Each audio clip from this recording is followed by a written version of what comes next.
Welcome, welcome, welcome. Welcome to Soul Flow Conversations. I am your host, Dedrick, the Cookie Man, and my co-host Jessica Fields will be along shortly. And if you guys are want to be a guest or anything, please feel free to say, "Hey, I want to be on the panel," and whatnot. So again, welcome to Soul Flow Conversations. Today's topic is we're going to be talking a little bit about mental health in general, and what that looks like in society, and how that manifests itself when you have good mental health, poor mental health. And welcome to the stage, Mr. Maurice. Going on? What's going on? How you feeling today? Doing all right. Doing all right. Good, good. Today's topic, once again, is about we're going to be talking about mental health. Nothing in particular, but we're going to be talking about mental health and what that looks like in society, and how that affects one another, and also just kind of looking at how that manifests itself. You know what I'm saying? Because and we see a lot of behavioral patterns today that really doesn't make a whole lot of sense. And and for me, I chalk it up to you know a lot of mental challenges and stuff like that. So one thing in particular, I think all of you have seen by now, the Allied security officer, the female, and she was, bouncing her booty cheeks at work in uniform. And, there was another one who was, I playing with didn't see that. I hair. didn't see that. You didn't see that? No, I didn't see that. I guess my Yeah, no, I internet. think you see that. I think you saw No. My algorithm didn't pop up with that. Sorry. it. That's what we calling it now, algorithm. Apparently, we gotta check out why you seeing stuff that I'm not seeing. The So stuff you be clicking on is different than the stuff I be clicking on. hey, well, she subsequently got fired. And then, and the funny thing is that I was reading a lot of the comments, and it's interesting how a lot of women now there were some women who were really, not with it. But it's always interesting that you got some women who adamantly defend this type of behavior, and they say it's her body and she can do what she want to do. Well, ma'am, did you realize that she was on the clock? Does that matter to you? Because you're sitting here condoning basically that a woman should do what she want to do. Because there's a guy who was talking about how talking about the fact that she shouldn't have even been doing that and all this other stuff. But this woman in the thread was like, well, it's always all y'all men who just want to control women and this, that, and the third. And I'm sitting here scratching my head like, what part of him calling her out for just being stupid was him trying to control her? He didn't say that she was unattractive, because she wasn't. He didn't say that she wouldn't have otherwise been a sexy woman. He just said, why would you do that? It's a mental illness. That's what he said. He said it was a mental illness to feel like that's the first thing you need to do. And I agree with him personally. Like, if out of it's almost like they get bored and they look around and like, you know what? Well, I'm a twerk. That's the first thing you go to. That's the very first thing that you go to. You just look around, well, you know what? Nobody else doing it. I'm gonna do it. And you just get like, and I said this a few weeks back, that I was at a tavern, a nearby tavern, and these young ladies walked in and they were dressed interestingly. And this one in particular, when I saw her walk in, she just looked like she just needed to be the center of attention. She's looking around. And keep in mind, this tavern is filled with over 40, over 30 individuals. These are not young kids. This is a tavern filled with grown folks. And so the next thing I knew, I saw feet pointing to the ceiling. This chick has gotten upside down on a bar stool twerking at the bar. Now the bartenders, they were all female, and of course they didn't like it at all. And the bouncer, he was right by me, and he saw it, and he took off. He's like, no, feet on the ground, feet on the ground, feet on the ground. So in my mind, I'm just like, for you to have to tell a grown person that their feet belong on the ground and not up in the air twerking, that's a problem by itself. You know what I'm saying? And it's like these chicks, they don't get it. And you know, I don't understand it. Like, it's not for me to understand because I'm not dating them, first of all, and stuff like that. So it's not something for me to even understand. But all I'm trying to say is that at what point, because I wish I had a bunch of women on here, so I can get some kind of clarity on the thinking. Now, the women that we have on the panel, they're not going to be the ones to do that, first of all. But second of all, it's just like, I'm just trying to understand the mentality of these neo women now. They reinvented the women. I'm just saying, like, I'm just trying to get the mentality. Like, what are y'all thinking? It's like y'all have a mental, and I'm gonna say the word, it's y'all mentally retarded. Like, y'all can't. It's like you know. I know that's a banned word in the social realm that we live in today, but I can't think of a better word to say, because mental illness. For me, a mental illness is something you control, or just something that you.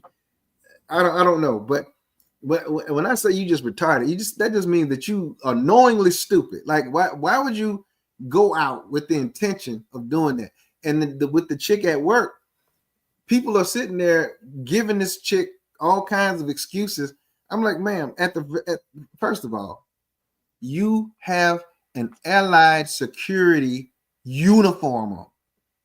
So you then decide to twerk. Hold up your security jacket with all the badges and everything on it, and then turn around to the camera and bounce that booty cheeks.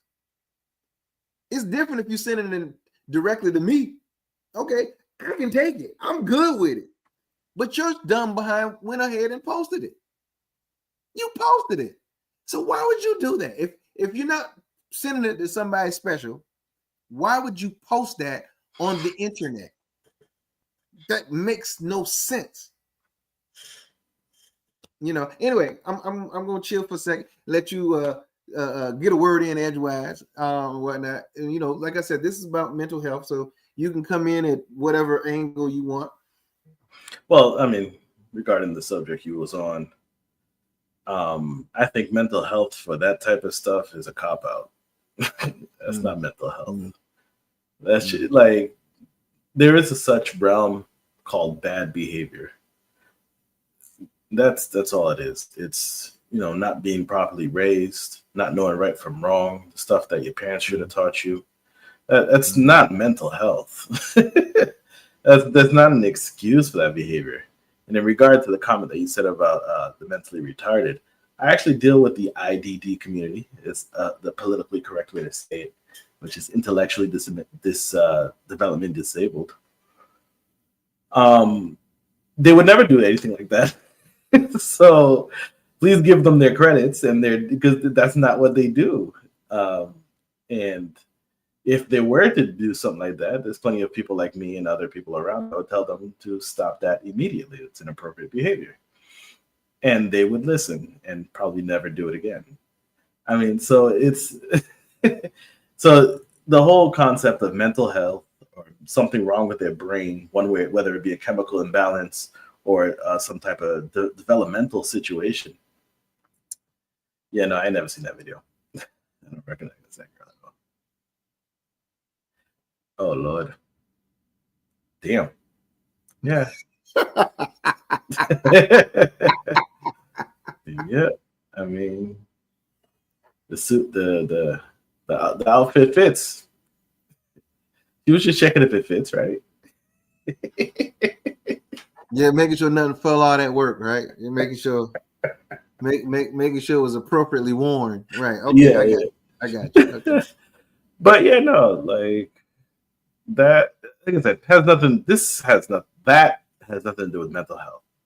It has nothing to do with a developmental delay of any sorts or any type of genetic ailment, other than being a woman and a woman that wasn't properly raised. That's pretty much what it comes down to. Like not being tapped into social etiquette. I mean, we've had conversation about this. Like, men are held to a certain standard of what it means to be a gentleman. And as soon as we start sliding back from that, we're checked immediately by anybody and everybody, both men and women. How about not being a gentleman? But women are not held up to being ladies at all. Like they're, if anything, if you hold a woman to a standard of being a lady, you're seen as oppressive. You're seen as, if you're a guy, you're oppressive. If you're a girl, oh, you're jealous. You're a pick me, right? So,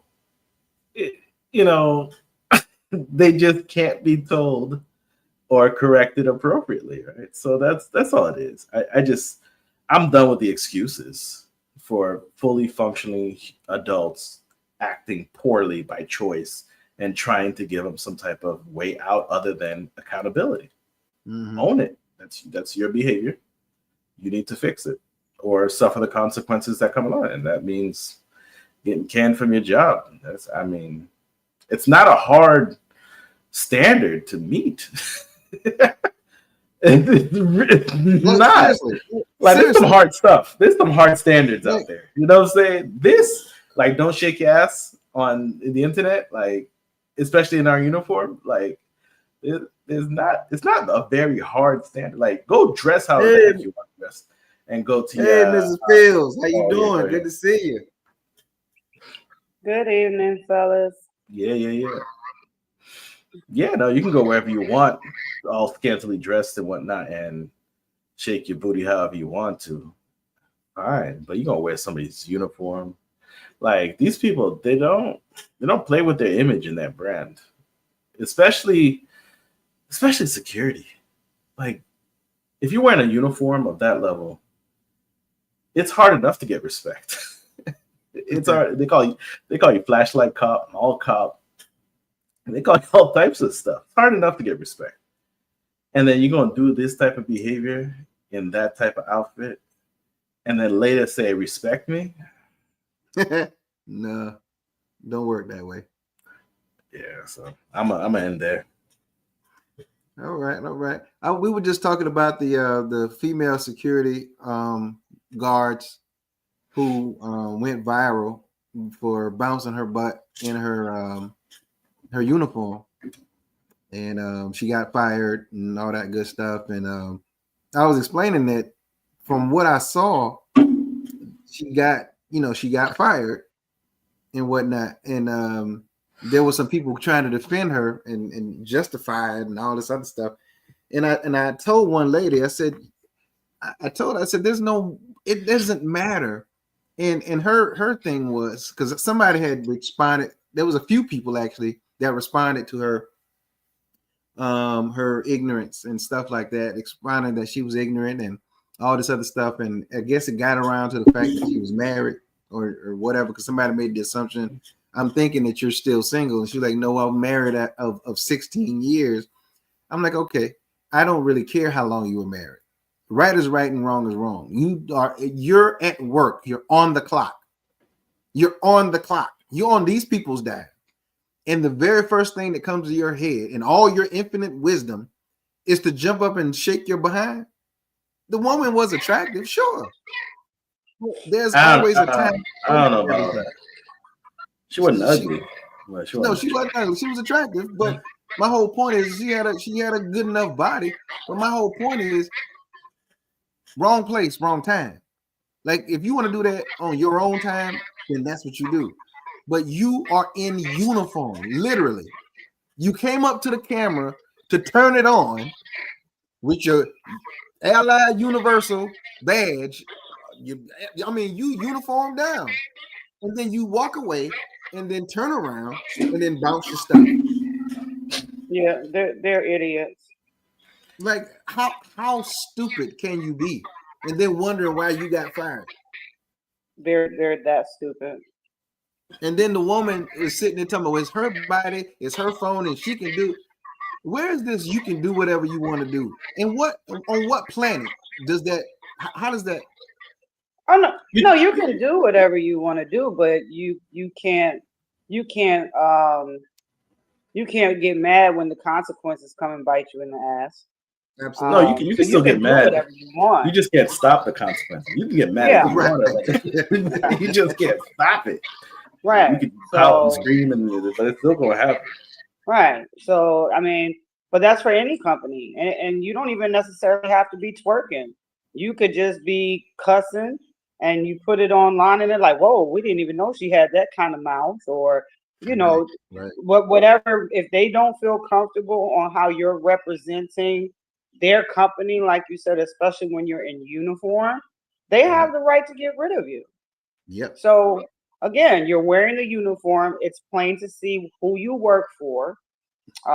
Everything is not for the internet. Now, if you out with your girls and y'all at the bar, the club, and that's what you do, then that's what you do. But you damn sure don't do. I don't care if you work at Walmart. You ain't even got to be security. You know. So yeah, make better decisions. And y'all excuse me, I'm so tired today. That's why my energy level is low. It's quite all right. It's quite all right. Because there's been, that was like what there was a airline one that got fired too, right? A stewardess or something a while back.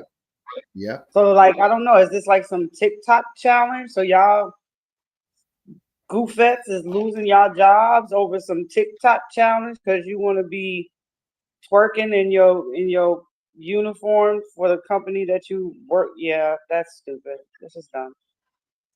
And the crazy part is she said that it was before she clocked in. Ma'am, you're on the airplane. It doesn't. I didn't clock in. No, hold on. As somebody who has worked like for a retail, I've worked for large retailers all my life. You could be off the clock. You could be on your way to work, and you can have that uniform on, and you can act a fool. And they can still fire you because they're like, wait a minute, that's not what represents us. We don't want, and you had the audacity to have our uniform on too. You got to go. So whether she was clocked in or not does not matter. These people forget what at will employment means.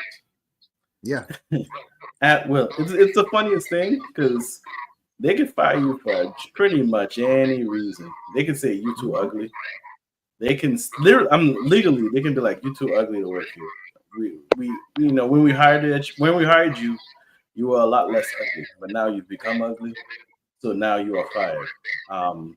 They can hire you because they don't like your hair. They can hire you as long as it's not one of those protected classes. They can't fire you because you're black. They can't hire you because of race. They can't hire you because of sexual orientation. They can't fire you because of sexual identity. They can't fire you for any of these other stuff, these protected classes. But anything else, you put your shoes on funny, they can fire you for that. Mm-hmm. So as much as these people think that's not fair, it's not right, well, y'all forget what at will employment means. But you're not under contract. Contract's different. When you're under contract, then they can't fire you for any old reason. It's got to be stipulated according to the contract. Mm-hmm. But the contract that most of y'all sign, because everybody out here talk about we got a career. I'm like, no, you don't. Y'all got jobs, just like everybody else. You ain't got no career. You got jobs, and in these jobs, they're at will employment. If they feel like it, they can cut you loose. It's really that simple. I mean, that's just like there was a point in time so y'all know Billy doesn't have Facebook, right? He don't have no social media. And the reason for that is that there was 1 year, I guess the county was going through everybody's Facebook profiles, right? And they were reprimanding teachers for what they deemed inappropriate. And some of it was I didn't think it was inappropriate. I know one guy in particular, he posted a picture of him at the bar with his friends. He had a cigar and a drink. He's a teacher. That's not a good look. Now, they didn't fire him for it, but they kind of was like, yeah, you might want to go ahead and delete that. And I kind of suggest you don't make posts like that again, because your students can find you on Facebook, and then now you're kind of promoting smoking and drinking. You see what I mean? Mm-hmm. But like Maurice said, it's what you present. So, yeah, you can even have a career. You can have a contract and have a career. But if Billy did something on Facebook tomorrow that made them feel like it looked bad for the county, they'd get rid of him. 18 years in. Yeah. Yeah. But that's the truth. I don't know. Sometimes I'm trying to figure out at what point have society become so desensitized that they can't tell what's right and what's wrong, what makes sense and what doesn't. I remember what I was going to say earlier. Okay. You asked, you keep on asking about this phenomenon. This is what it is. You're trying to get around this question of what's this phenomenon that's going on. That it's simple. My go-to answer for everything is family, but we're going to take one step after that. The one step after that is basically feminism. What it is, and feminism borrows from, not to make this religious, but it borrows from the Satanist creed, which is do what thy wilt. And you said it before. It was like these they think they can just do whatever they want, because literally that's what it's based off. Is do what thy wilt. Whatever you want to do, you can do it. If it feels good, do it. If it whatever. If that's what you want to do, then do it. There's no such thing as discipline. It's pure hedonism. So when you have that like ringing in the back of your head all the time, whether you telling it, the society telling it, your friends telling you, I could do it. Notice how most of the arguments you'll end up with these modern women is, you can't tell me what to do. Mm-hmm. It always devolves to, you can't tell me what to do. I can do whatever I want. You can't make me do anything. Because in the back of their head, they got this motto, creed that says, do what thy wilt. So that's what it comes down to. They don't owe anything to society. Their concept and understanding of what duty is non-existent. Modern women don't feel like they have a duty to society. They feel like society exists to please and provide for them. So, I mean, that's the beginning of the phenomenon.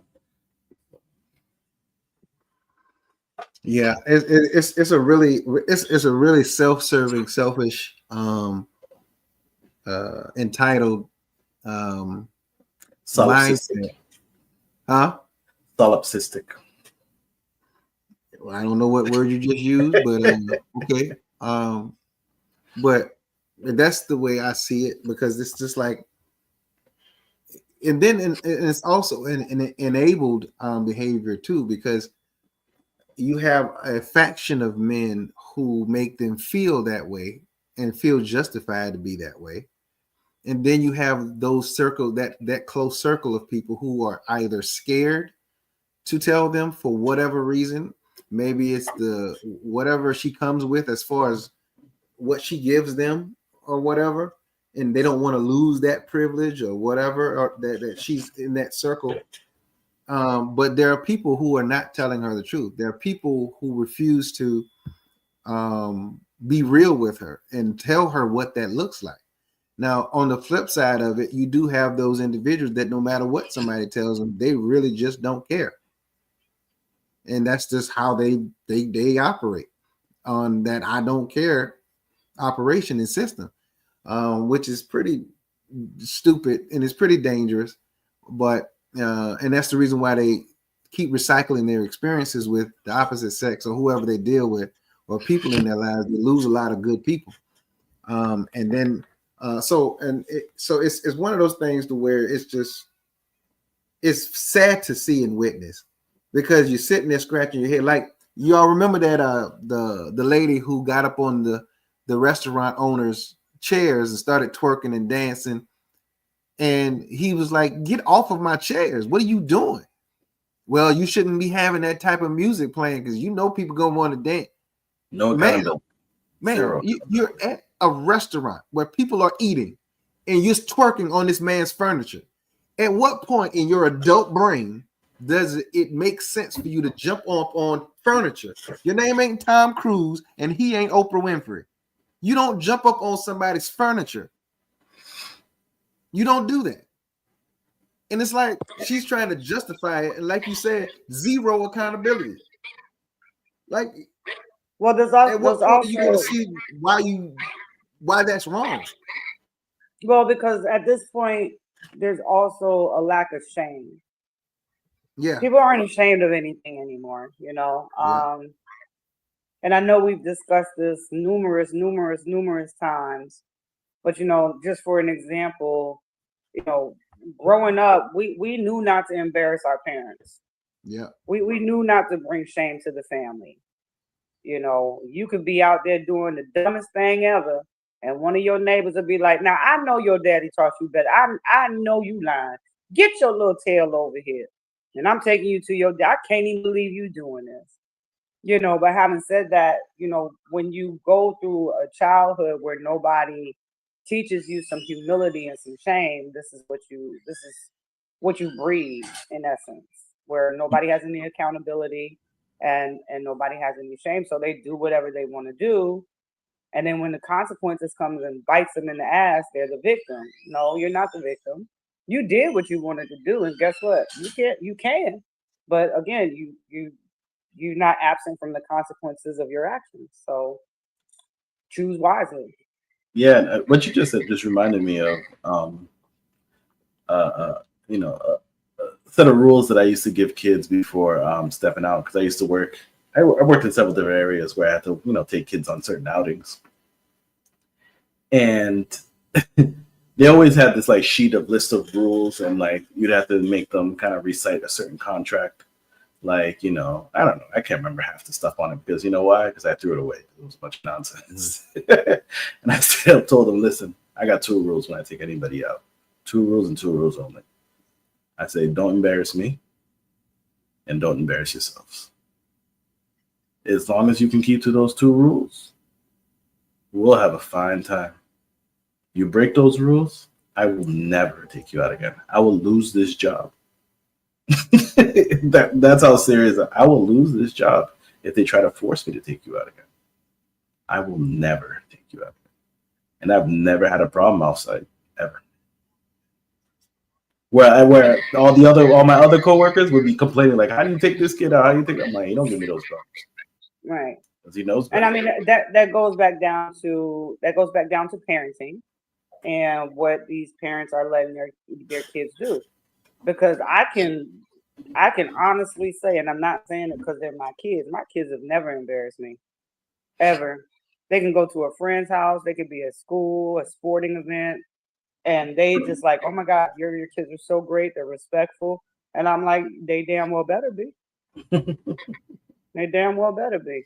Because if I hear anything other than that, oh yeah, we got some problems. Because you're not about to embarrass your father and myself, and like you said, and don't embarrass yourself. Yeah, no, I mean, they know. Everybody forgets that kids need to be raised, and kids that are not raised turn into piss poor adults. It's really a simple thing. For some reason, people think there's a switch that flips when you're 18, 19, and 20, and all of a sudden you know how to operate as an adult without ever being trained or raised to be one. I don't quite understand how these people come to this level of logic, but poorly raised kids become piss poor adults. It's really that simple. And we live in a society where, you know, with all this gentle parenting and this hands-off approach, and, you know, I remember there was a point in time that, you know, you don't say no to your kids. What? You don't say, like, you just give them options instead of telling them no. Like, what? So like nobody's ever gonna say no to this child when they grow. Like you got to start treating this child like they're gonna be an adult. Like I don't understand how like people are gonna say no to this child. People are going to yell at the child. I don't condone yelling at your kids per se, but people are gonna yell at them. People are gonna treat them like horribly. So you know, better that they get it at home a little bit, so they get a little taste of the poison, so they can develop some type of immunity, so they can actually deal with the world that's coming for them. But that you don't, yeah, I mean, You don't. Yeah, no. You gotta raise your kids to be a little bit tougher than what they've been doing, man. But see, the problem is that you have a lot of parents that want to be their friends and not parents. You know, they don't want to see that. They don't want to see their child cry. Oh I don't my know what God, that it means. hurts my heart. It just hurts my heart. That's the key to it. It has nothing to do with the child. It has everything to do with the parent. It hurts you. Absolutely. But that, and that's the conundrum right there. What you just said. You act, it hurts you. It hurts you. But you're not understanding that your lack of disciplining them the way they're supposed to hurts them. Devastates them. You know what I'm saying? So people don't really get it. And you have to understand that when we're talking about mental health, that triggers a lot of poor mental stability. And when you have a child who has never been guided the way they should be guided and corrected and stuff like that, if you just allow your child to just do whatever, because in my world when I was younger, in my mind, everybody had permission from my grandma to beat me. Okay, everybody. I didn't know who she commissioned to have permission to do it. I had no idea. Okay, this dude was paranoid. So he was walking around. I behaved myself.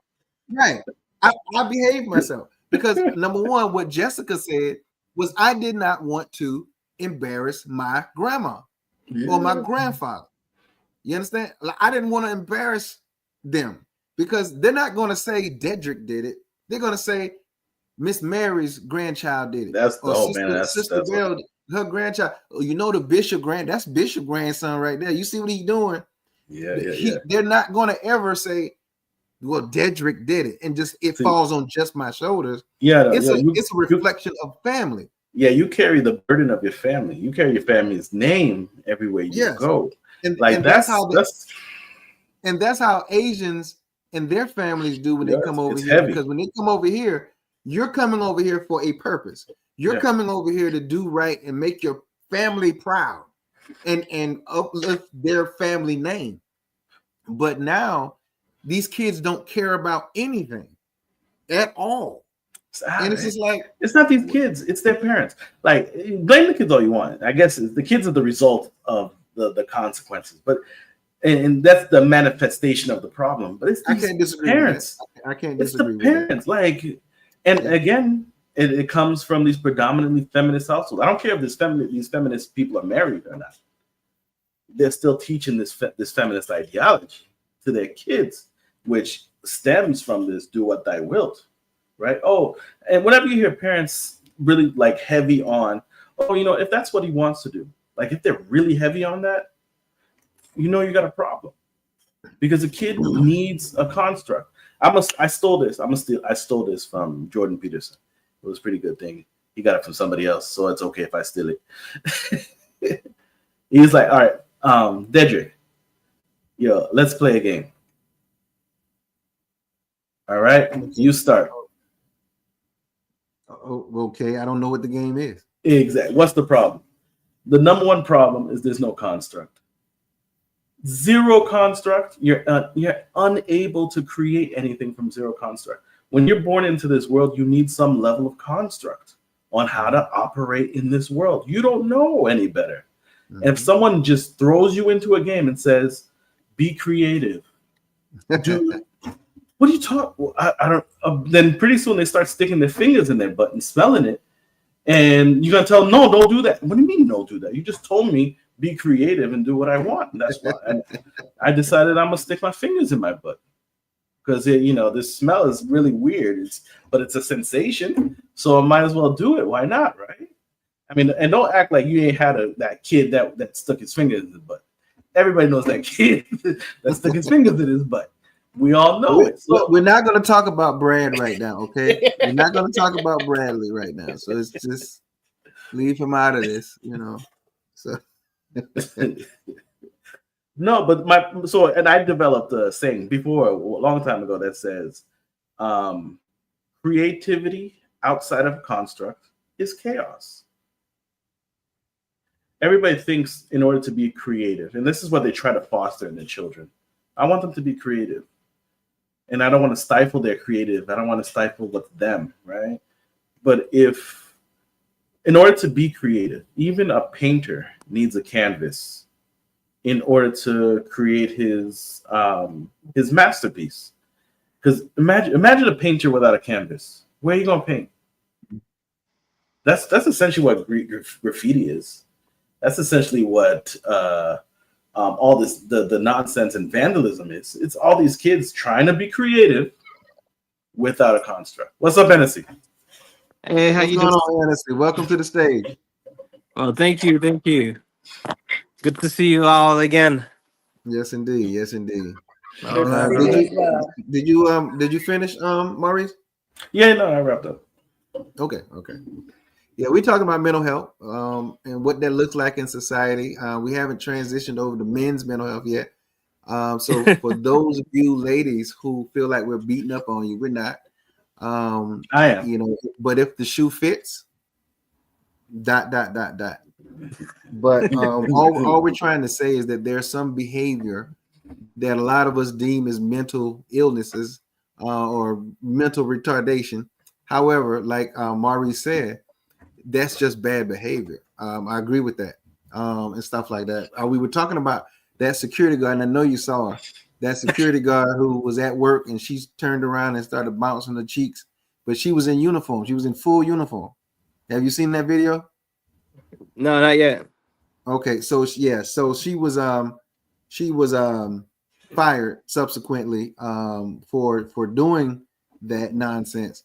And you know, there were people who was trying to justify it, and I'm just like, you can't justify that. Like, where in your adult mind does it look like that's appropriate at your job?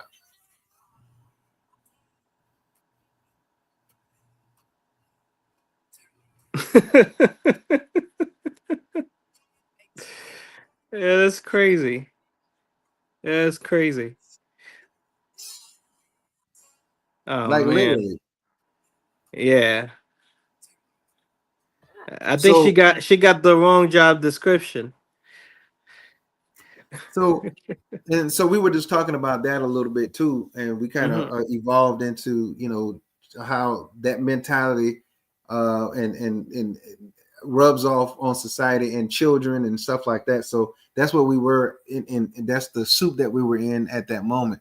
But we started off talking about the security guard and stuff like that, and some of the comments that were made that were trying to justify it. There was one young lady that I was talking about that she went on her little tangent, her little feminism tangent, but she can do what she want to do. It's her body and it's her phone. Y'all trying to be controlling as men, and that's y'all problem. Y'all just want to control women and da da da.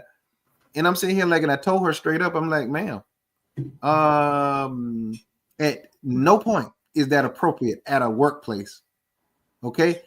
It's appropriate if you sending it directed to me because your workplace don't know nothing about it. That's different. You sending it directly to your significant other. That's that. You at work and you feeling a little frisky, ain't nobody around. You take a video, you send it to your man. Cool. No problem. You know why that's no problem? Don't nobody else know nothing about it. But you got your full uniform on. And then you post it to social media. And then you wonder why you got fired. Ma'am, you're representing a company. So you're on the clock doing that. Really? Okay. I would add that. Hold on, real quick before I complete my thought. I would add that I think we can agree that attention is also a part of a problem of mental health. Because some people want attention so badly that it doesn't matter whether it's positive attention, whether it's negative attention. Yeah. So that can also fall under the umbrella of like mental instability. And then you have to think like maybe that person didn't get enough hugs growing up. I don't know. But it can fall under, not making excuses, don't get it twisted. No, but it can fall under the whole mental health thing as well. Can we make a distinction between mental health and mental instability? I like that word, mental instability. because mental health is a chemical thing that's going on in the brain. This thing that we're talking about is poor choices and poor upbringing. This is not mental health per se. It's mental instability. I'll agree to mental health. Well, that falls up under the guise of mental health because health can be bad or good. So Okay. mental instability is the bad part of it. You see what I'm saying? So I hear you. I got you. yeah. So with mental health, that's an umbrella. So the good and the bad fall up under that umbrella. So, but yeah, Annecy, you can go ahead and comment on all that. I was just thinking about it. Um, there's retardation, right? And What did I tell you? What did I tell you? Go ahead. Go ahead. and you have those people that are, I wouldn't call them mentally ill individuals. I think it's just that it's what society is accepting right now, Right. right? And I think in regards to that, for me personally, because we're Haitians, I only knew about mental health when I came here to the United States. Mhm. No, I kid you not. I came here when I was 16 years old. And that's when I didn't find out about mental health until after like 5 years being in this country. I didn't know it was a thing. I didn't even know I was having any type of depressions or anxiety, you Mhm. know, because they'll beat it out of me. What's wrong with you? You got Mhm. food, you got a place to sleep, He said they'll you beat it. know, you can't go to school. So what's wrong? Now, I am not by any means saying that there are not individuals out there that are mentally ill. Us men who have mental health issues, or I would say depression, it mostly has to do with not being appreciated enough, not being viewed as, someone who is there to help, someone who is actually, not being recognized, basically, in my opinion, right? I Mhm. think men, I'm not talking about people that are severely with the mental illness. I'm talking about regular people like you and I, right? That end up having, mental health issues. If we have people that are around us, that is like boosting our egos, right? People that are like supporting us and seeing the things that we do as a good thing, rather than, just plainly disagreeing with you for no reason, or just basically not being there for you. Basically, you're gonna end up with some anxiety because you're doing your best, right? And you feel like your best is not enough, right? that Mhm. that's the part I want to address. Mhm. In terms of like other people, I'm not a professional in that department, so I can't really address those people. But I'm talking in terms of like men and also women that are regular people, okay, that are dealing with depression, anxiety, right? I have a niece of mine. She's a functional individual, but sometimes she'll be at the airport and she'll be screaming for no reason because she's so anxious and she feels like she doesn't know why she's screaming. She just she just is, right? And now I'm trying to seeing when I'm having conversation with her, she seems like a regular person, but yet she has mental health issues, anxiety, depression. And I think a lot of that is because they put a lot on her plate as a single mom, having a kid at a really early age and all these kind of stuff. They can really play in your mind. Again, I understand that. But if you go to those other countries, people don't even address mental health issues. Okay, you go to countries like the Philippines. You know, you go to Haiti, my country, right? All these other countries, they don't really address these type of illness. They don't even see it as an illness. Okay, now let's say, for example, I go to my doctor. I'm like, yo, I'm really stressed, you know, and sometimes I feel down. Very first thing they're gonna say is, here are some pills to help you with this problem. Instead of saying, you know what, maybe you need a vacation, maybe you need to work out a little bit more, go out a little bit more, talking to people that understands you, that's gonna boost your ego. One of the reasons why I love talking to Maurice, because when I talk to him, he boosts my ego, and I do the same for him, right? So I think, in my humble opinion, is that like regular guys like us and regular women like us, like Mrs. Fields here, right?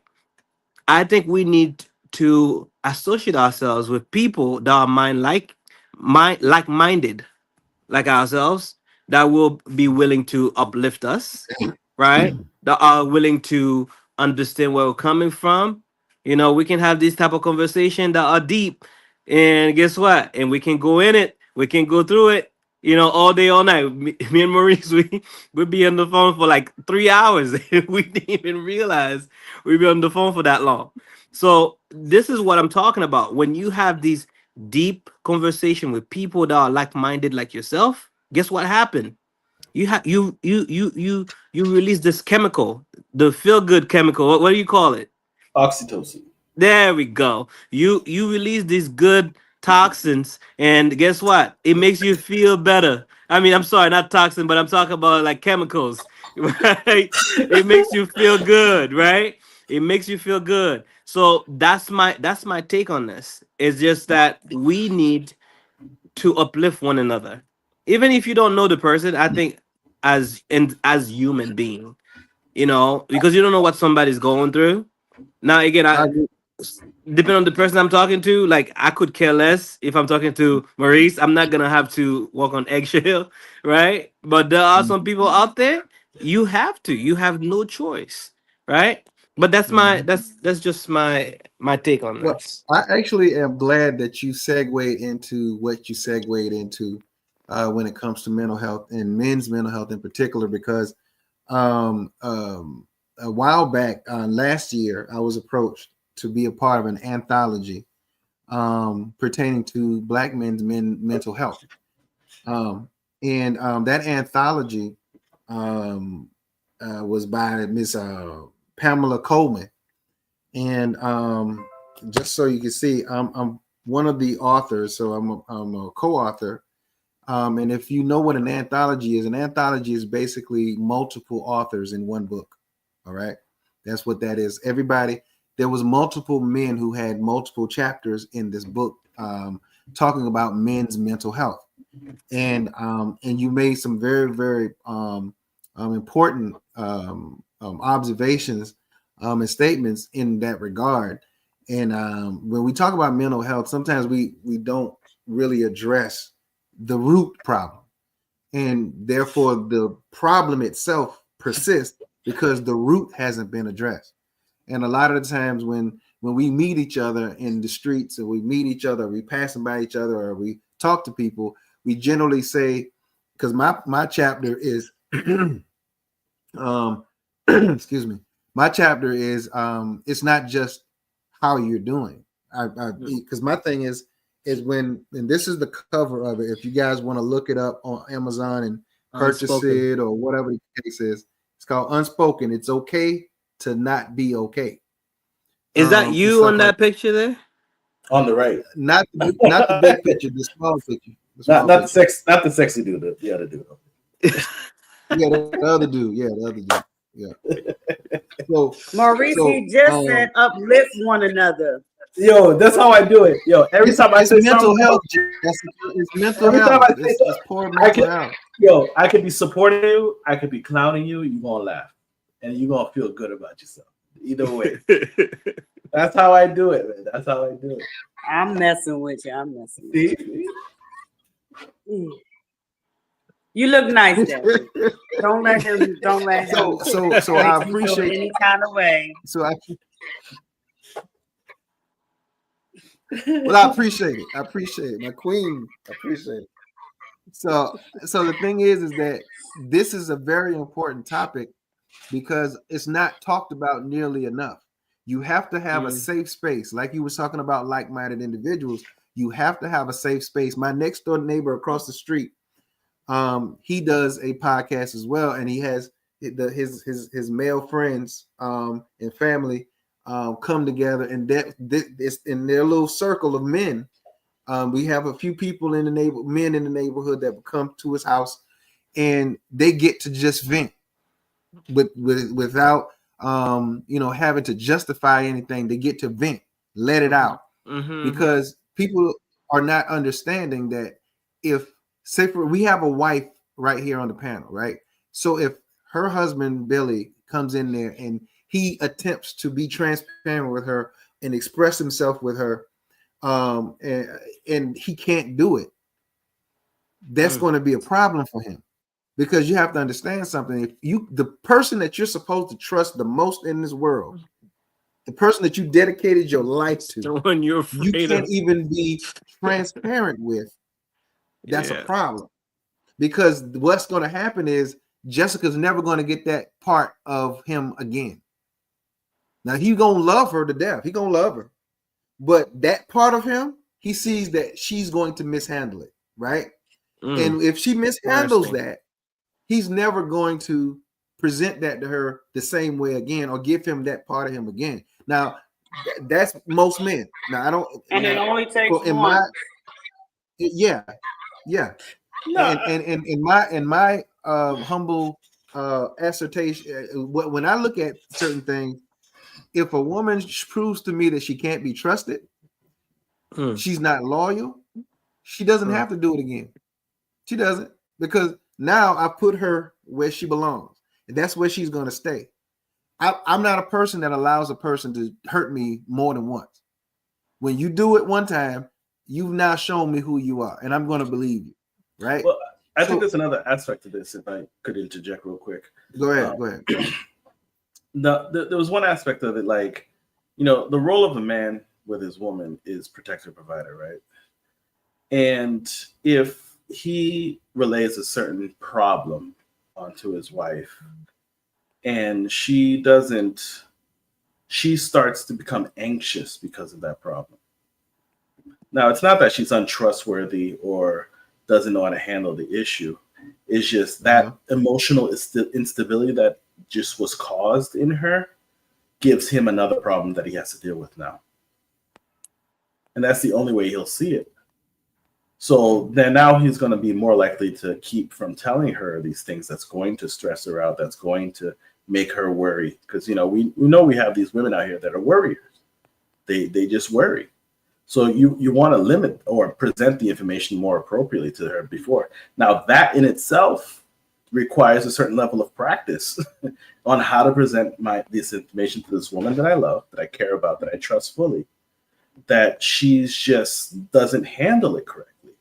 And by her not handling it correctly, she actually causes more problems for you, because now you have to calm her down in order to actually deal with the problem that's causing her to feel anxious in the first place. Mm-hmm. But I mean, but see, that's the thing. You're not wrong. That kind of comes with the territory, but it also goes both ways, because there are things that and I'm gonna be honest with y'all. I had to learn this. There would be some times where, and it could be something big, small, doesn't matter. And I'm like, you know what? I want to tell my husband, but do I really need to? Like, can I handle this myself? I don't feel like stressing him out and making him worry about something, because, he go to work every day. I'm not trying to stress this man out. And then let's say it's a problem to where I get to where I've tried everything and I don't have the answer, right? So finally I go to my husband and I'm like, hey, so this is what's been going on. I was trying to handle it on my own, but I've reached a roadblock. And he's like, well, why didn't you tell me? And I'm like, because I didn't want you to have to worry about it. So it does go both ways for some people. For me, at least, I'm speaking for my marriage and my marriage only. But on the flip side, what you say is true too, because I know that Billy doesn't come to me with everything. He'll come to me with the things that are important and that he knows is not going to freak me out. You know what I mean? But I'm sure that there's things that he withholds, not because he doesn't trust me, not because he doesn't love me, but he's like, why am I going to bother her? She can't fix this problem for me anyways. You know, I'm listening. Give me a second. You know, I remember one time, and this is long story short, when I was pregnant. No, I had just had William, and I was pregnant with Ethan.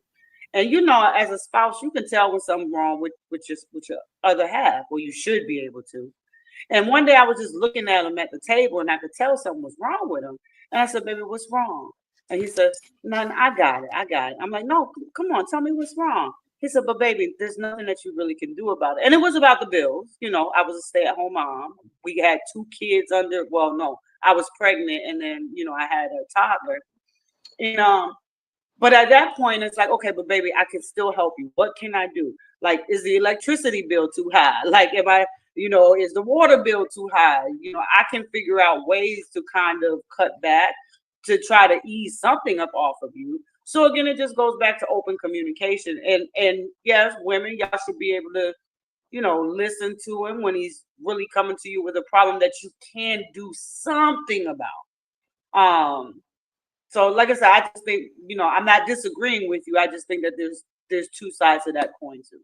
No, I really I like your take, because it actually shows the fundamental difference between how a man looks at this and how a woman looks at this. Because I think the way you went about it, like you were talking about, there were certain issues that you don't want to kind of add on to his plate. But do you ever feel that he wouldn't take it on proudly if you give it to him? Oh, absolutely. Yeah, that's not the reality the other way around. Like if men, if men have to share something with their wives or significant other, they actually fear that they wouldn't be able to want to take it on proudly, and they would just worry and stress and basically spin out of control, right? So it's different in that aspect. Well, like I said, I was only speaking for my marriage, and we all know that I'm not your average woman. I'm a bit more logical than most women. I don't have emotions and stuff like that. No, but I think what you said was very feminine. It was extremely. Well, yeah, feminine. I'm still a woman, of course. No, that's what I'm saying. So that's why I think it was a very good paradigm to be able to describe the difference.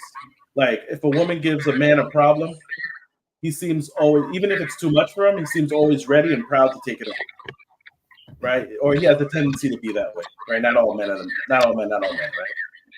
But women, when women are presented with a problem, usually they create a new problem for the man to have to take care of now.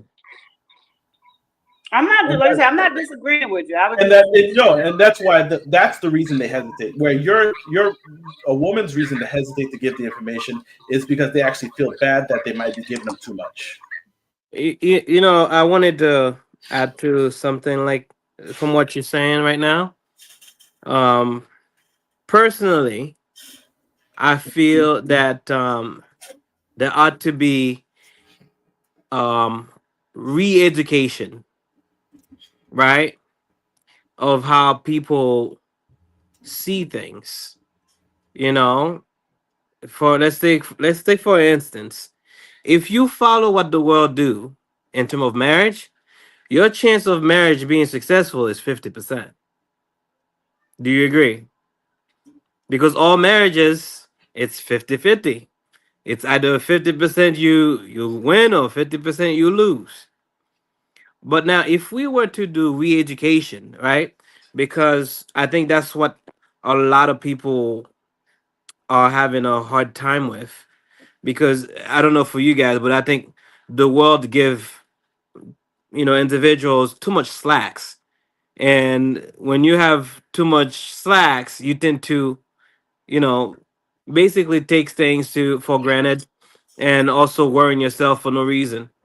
The reason I'm bringing this up is because we were not taught properly how to handle certain situation, and especially in marriage, if your man never used to come to you for anything, the day he does, for a woman, I think they're gonna handle it a little bit different. And like you said, he might not come back again, and that could cause mental illness, right?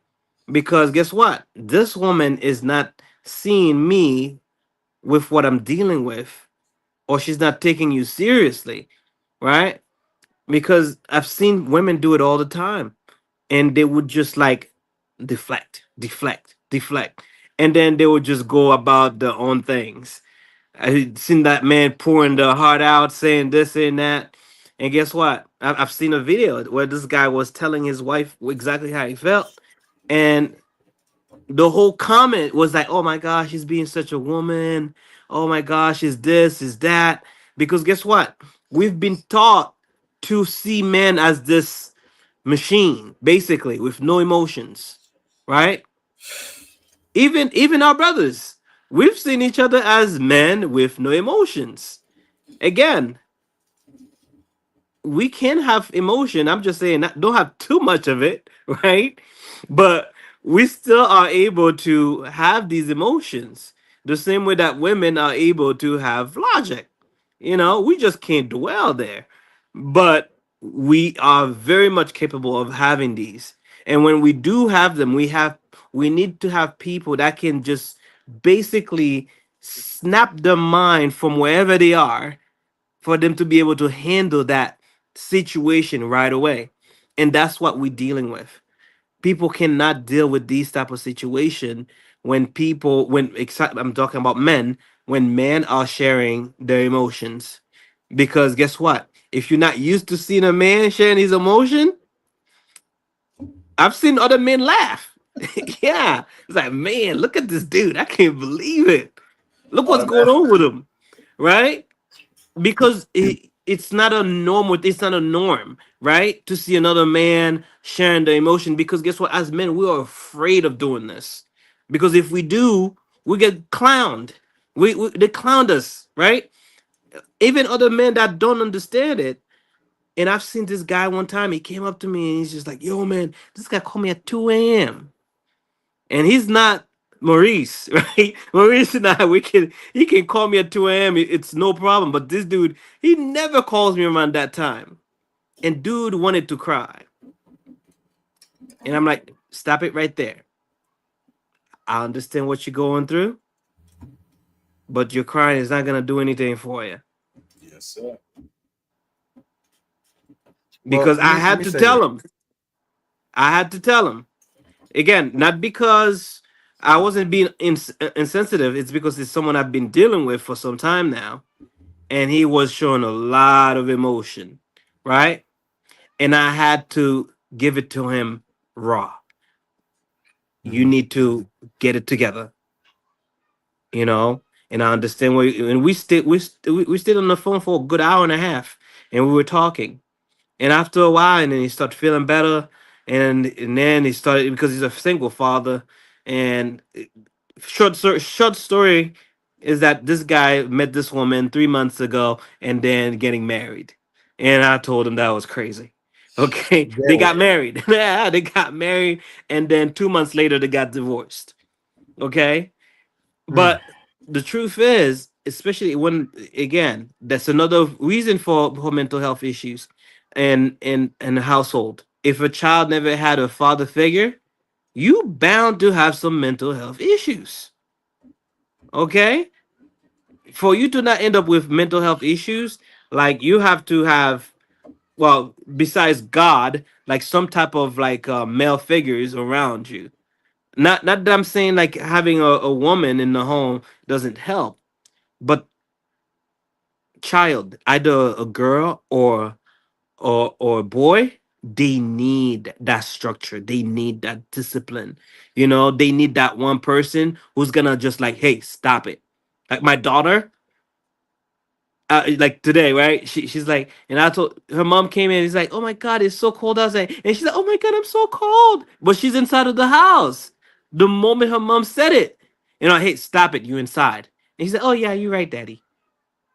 You get it?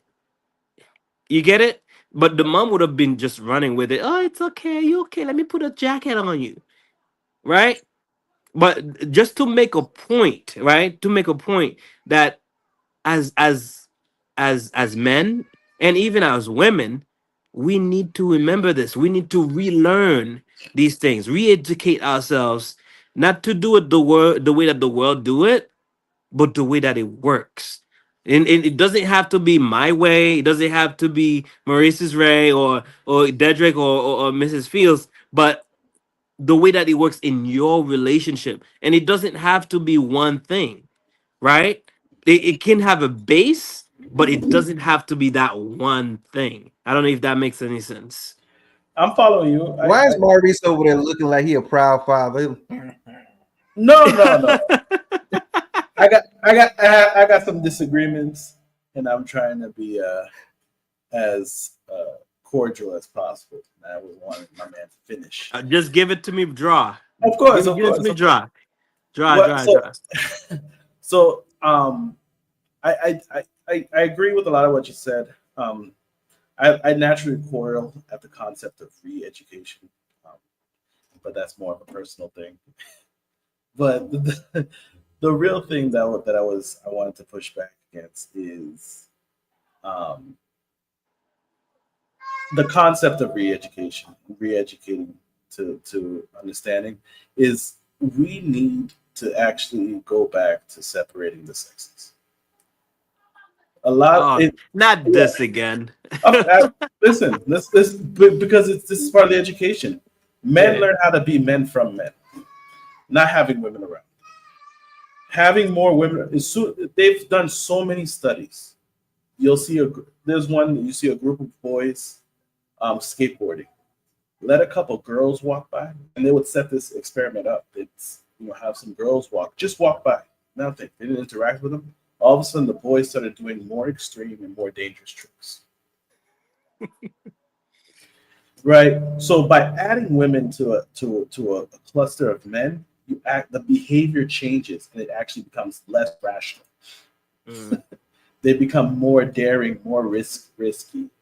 And usually the feminist argument is that the reason men are so horrible to women is because they don't spend enough time with them. When in reality, if they spend less time with them, they would actually treat them better. And it's what is it? Contraindication, because the natural thing is the more time you spend with something, the more you learn how to take care of it, obviously, right? But the way that actually works is when men spend more time around men, they learn how to be men. And what women want is men, not women that are men. Do you understand does that make sense? Men with feminine qualities, right? Because the more time you spend about women, you're going to become more woman-like. Whereas the more time you spend around men, the more man you're going to be like, and that's what women want is men. They may not state it, but we know when women state certain things, it's not necessarily what they want. Because there's a thing right now, all these liberal women are looking for conservative men. Why? They have all the feminist men right next to them. But they don't want them. But let them say something, I can do whatever I want with my body, The feminist men be like, yeah, do that. But in the meantime, they're calling up Chad from the Conservative Party and saying, yo, when can we go out? Right? So what they're saying and what they're doing, two different things. Women. So, the weakness that we're seeing amongst men in society is because men are not doing enough things with men and being man-like and understanding how it is. Now, there is a point where they're going to need to learn how to be around women. But it needs to be built on a foundation. And if it's built on a foundation of mush, of feminism, or feminine qualities, then it's not gonna be appropriately built. Mm. And the same thing for women. I think women do better when they're around women to a certain degree, and they learn. What happened to Didrik? Yeah, he'll be back. He Okay. does that every now and then. Yeah, when women are around women, they learn how it is to become ladylike and become more feminine and understand that concept. I disagree. I don't disagree with that. I don't disagree with that at all. Mainly because I've seen girls that were, again, it's not true for every woman, but I have seen girls that were raised with boys that act like boys, and the opposite is true. But what I've seen women that were, was raised with men, and they still remained feminine. And that one of the person I'm referring to is my sister. She was raised with 4 brothers, and she never showed to us any type of, male attributes, right? She always seemed very feminine. So again, I think that goes by individuals. I wouldn't make it as a generalizing it, so to speak. Well, the reason I generalize it is because everybody's going to have that anecdote Right. of individuals that go against the thing I'm saying. But I would No, say, I agree. I agree with you. as a generalization, most men do better when they're dealing with men. I Whereas agree. we do have a minority of men that probably would do better dealing with women, right? But we got to do something that works for the majority, not for the the minority. For me personally, go I was ahead. just speaking for myself. Like I was raised. My grandfather, like my father, all my cousins, damn near 90% of them are male. And honestly, I learned more about being a lady from them than I did any other woman. But I think maybe, and this is a big maybe. Now, not my father and my grandparents, but maybe like my cousin, because my grandfathers and my father, they were stand-up guys, stand-up men, and they just instilled that in me. No, when you sit down, you cross your legs. When you respond, this is how you respond. They taught me class. Let's say class instead of feminine. Now, my cousins, on the other hand, because they were around my age, they taught me to not want to be the kind of women that they don't like. Does that make sense? Perfect. Because they would talk about them, and Yep. they'd be like, yeah, this girl and that girl, and she act like this and she act like that, and I'm like, oh, I don't want folks talking about me like that, so let me act like I'm supposed to be acting. So the reverse can be true. Yeah, I mean, I'm not saying they can't, but I think there's a reason I started off with the men in this concept, because men need to know how to men, because men are the foundation of society, they're the foundation of the home, they're the foundation of any type of relationship. If men in general, or the majority of society, are that foundation, then women want them. When women want men, they start to conduct themselves appropriately. They start to look for their approval, their validation, and their acceptance. Right now, women don't want men. They say day in and day out, do we need men? No, we don't. Well, I mean, it also goes Right. back to here's the thing though. It also goes back to what we were talking about earlier, where shame. You didn't want to shame your parents. You didn't want to shame your family. So when you see certain things going on, because I grew up around some pretty chicks, Yeah. and Yeah. and I knew when I looked at them, I'm like, I'm not gonna act like she act. Now, when we talk about like masculine and feminine, now I can fix it. We all know. Well, Hennessy doesn't know. I can fix damn near anything on the car. There's a lot of things. I done jumped out of airplanes in the army. I done did all types of things that are considered more masculine than feminine, but I never allowed those activities to take away from my femininity. I still was a woman at the end of the day. As a store manager, I had to wear several hats. I was the boss lady, but then when I clocked out, when I got home, I was the wife and mom. I knew where to leave my hats. So sometimes, and that's just to describe like the masculine and feminine thing, because you can still have some masculine traits because maybe you were raised by a heavily patriarch family like I was. But that doesn't mean that it has to take away from your femininity. It doesn't mean you got to be a tomboy. Don't mean you got to be a stud. Don't mean you got to act like your grandpa and your father. You just do things that they taught you to do because they teach you that because they want you to be self-sufficient. But at the end of the day, they also teach you, okay, yeah, you might have to change your tire, but when you get home, damn it, you better be a damn mom and wife. That doesn't make you Hulk or Iron Man because you changed your damn tire, So I don't know. That's just So my take. what you're talking about is a clear example of compartmentalizing, right? Not a lot of people can compartmentalize their emotions. It's a What you masculine talking about? quality. Yeah, it's very, very hard for women, not all women, but most women, to be able to compartmentalizing their emotions. Okay, like for example, right now, I've done this all the time with my wife. Okay, let's say I said, I'm just gonna give you an example. I said to her, "Hey, listen, we're gonna go out." Right? I made that promise to her that we're gonna go out, and that was like maybe a couple weeks ago. And then come day off, and she makes me really mad. Guess what?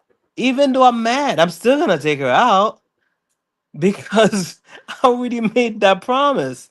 So, um, but what you're saying again is it's more of a male's trait than a women's trait because Oh, women, you didn't finish the story. Hold on, hold on. Hold on. again. You didn't finish the story. After you Oh, take the story. after Okay, you take so her out, this you still gotta take care of the bedroom too. I'm bad. exactly. I took care of So everything. we still Took going care to of the bedroom. everything. Yeah, yeah. Everything. So no issues whatsoever. But guess what? She would be like, "But I thought we weren't gonna go out anymore." I'm like, "Yeah, I'm still mad at you, but that doesn't mean that we can't go out." And guess what? This right there would get some women baffled.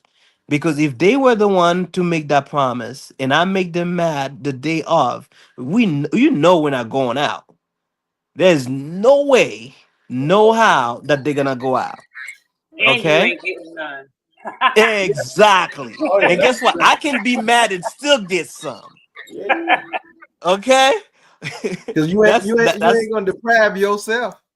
no, No, I'm no, not. no, no, no, I no, am no. not. No, we're not gonna So change. We're not gonna change into that because what it is a man is a man of his word and his honor. Like yeah, but whatever he said he's gonna do, he said he's gonna do. He said he's gonna my do. my point being is that going back to re-education. I'm very busy, honey.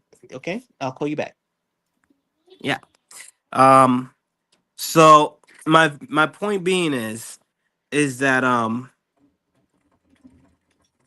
I feel that a lot of women, not more all, but a lot of them, Not all, they not just all. give in to their emotions. Okay? They give in. What I mean is whatever they feeling at that moment, they just ride with it.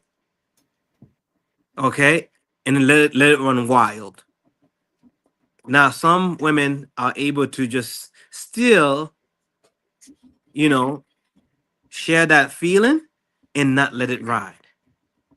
And again, that's also a part of the mental health issues. Because if you keep doing this and I let you do it every time, guess what? This is gonna do some type of, reaction to your brain as a woman. Okay? Because if I let this happen with me, let's say that you're not with me anymore and you're with another man, and that man's gonna treat you different. Oh boy.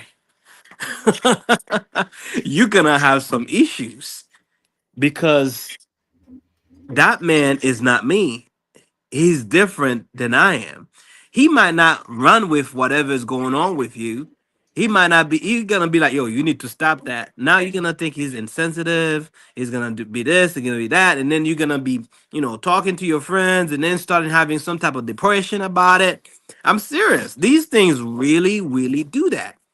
Okay, and for men, and I told Maurice that when I do help some people, I have no expectation whatsoever. And that's for me to protect myself from mental health issues. Because I know the moment I do something for someone, if I'm expecting something back, oh man, I'm opening myself up for some disappointment. I just don't want to get away from mental health, and because, like you said, we're trying to root out the problem, right? And a lot of that is because of our thought process, right? It's called Like this guy said it self-preservation. one time. Yeah, and this guy said it too. He said there were two people in the fridge, okay, that end up dying only because they thought that the fridge was on, but the fridge wasn't on the whole time. And they died just because they thought it was. What does that tell you? Our thought process is where it's at. How we perceive things, that's where it's at. If we can re-educate ourselves in what to do and what not to do, how to behave and how not to behave, what to expect and what not to expect. As a matter of fact, I would tell people don't expect nothing at all. That's just my way. Okay. I think we would do a lot better with mental health. And I'm talking for regular individuals. I'm not talking about people that were born with this. I'm not talking about people that have like severe, anxiety and depression from when they were, children. I'm talking about regular people like ourselves who never had to deal with anxiety, depression, and stress. And now that we have to deal with stress, and now it becomes very hard for us to do it because guess what? We never learn how to compartmentalizing. Okay, we always expecting something. Like it doesn't even have to be like a favor. Expecting people to be like, yeah, you did a good job. People say expecting people to say, hey, man, I can't believe you did this. All right. Oh man, you got a new car. I like this new car. And guess what? If you're doing it for people and you don't get what you're looking for, you opening yourself to a new can of worm. That's just my way of seeing it. So I think that's basically where we need to focus as individuals. We need to focus on our thought process, how we perceive things, okay, and who we have around us, because that right there can do a big changes in your life. And And also what never let anybody, this is the biggest thing for me, that one person be that approval that you need, because that person can make you or break you. If you have this one person in your life, you're like, man, I need to go to that person for me to get that approval. That person can make you or break you. That's too much power to give one individual. That's just from my own personal experience. Okay, I don't think we should give anybody in our lives that kind of power. But you guys go ahead and take it. Well, I was gonna so add, let me add right quick before I forget, because I've been sitting here trying to remember. I'd also add, I like what you said. I don't disagree with what you said. So this is just in addition to when you say about like re-educating, learning different ways. I think what happens too is that a lot of times we go through different things in life, whether in childhood, adolescence, teenage years, young adult years, and we never really face those things. We kind of mm, just shove them under the rug. So we never deal with them. So we don't learn further how to deal with the stresses and the things that start to come when you start to get into an age where you got to deal with them, right? Back mm, then you didn't really have to deal with them. You know, you could cry about it to your best friend or whatever, and then you went back to school the next day. You never really dealt with the situation. And then furthermore, to add, you never self-reflected to what you did or did not contribute to whatever situation you found yourself into. Now, real quick, one of the things that I learned, because I wasn't always this smart, believe it or not. One of the things that I learned, and this is real talk, because I'd like to give this advice because it worked for me. If it can work for somebody else, I'd love to share it. I used to be the type of person that whenever something bad happened, I'd be like, oh my God, why me? What did I do so wrong that this is happening to me? Why? Right? Mm. And then I got to the point where I was like, okay, no, it's not about why is it happening to you. It's about, Jessica, what are you supposed to learn from this? I need you to sit down and think about the situation and figure out what you're supposed to learn from it. Whether you were right, whether you were wrong, doesn't matter. There's a lesson to be learned. And sometimes the lesson is going to be, yeah, you effed up. You shouldn't have did this. You shouldn't have said that. Okay, now dust off and get back on track. Sometimes the lesson isn't even about you. Sometimes you could be going through something and the lesson has absolutely nothing to do with you. However, you could still learn something from it. Okay, that lesson wasn't mine to learn, but guess what? I see what that person was going through, or I see the part that I played in it, whether positive or negative, and now I need to better myself. Real quick, and I've said this before, like my boys, I love my boys. I think I'm going to have magnificent children, and I'm not taking all the credit. I have a magnificent husband. But the 5 things that they can recite to me with at the drop of a dime is self-reflection, accountability, consistency, honesty, and oh crap, now I can't freaking do it. What's the word? Shoot. Yeah, you need to take some laps. Discipline. Run some Do the laps. right thing. Do the right thing at all times. Integrity. Integrity. So those are my You know, 5 things. I don't think I'll Self-reflection, ever get used to a accountability, woman saying accountability. because okay, here's the deal. First, you have to self-reflect. If you don't self-reflect, you can't hold yourself accountable. If you're always honest, if you're always consistent and you're always honest, then people trust you. And if you have integrity, then honesty, consistency, self-reflection, and accountability is automatic. So those are the 5 things that I instill to my kids. And I think that we need to start pressing that a lot more. A lot more. Okay, so and I agree with what y'all said, and stuff like that. So for me, I'm blessed enough to have had a balanced Look at dosage. Maurice. What's that with the? What's that on your face, Maurice? No, don't worry about When it. he said he agreed with all of that, you had that look on your face. No, I agree with the majority of it. I think that's something to say. It's all right. Go ahead. So I'm sorry, Dedrick. It's just the face was too funny. Go ahead. My thing is for me, there has to be a healthy amount of balance between the masculine and feminine, and I think a lot of people don't have that balance in their lives, and when that imbalance shows up, it shows up in the worst of ways, and whether it be through relationships, whether it be through romantic relationships, whether it be through friendships, whether it be through just life in general, how they handle certain situations and stuff like that.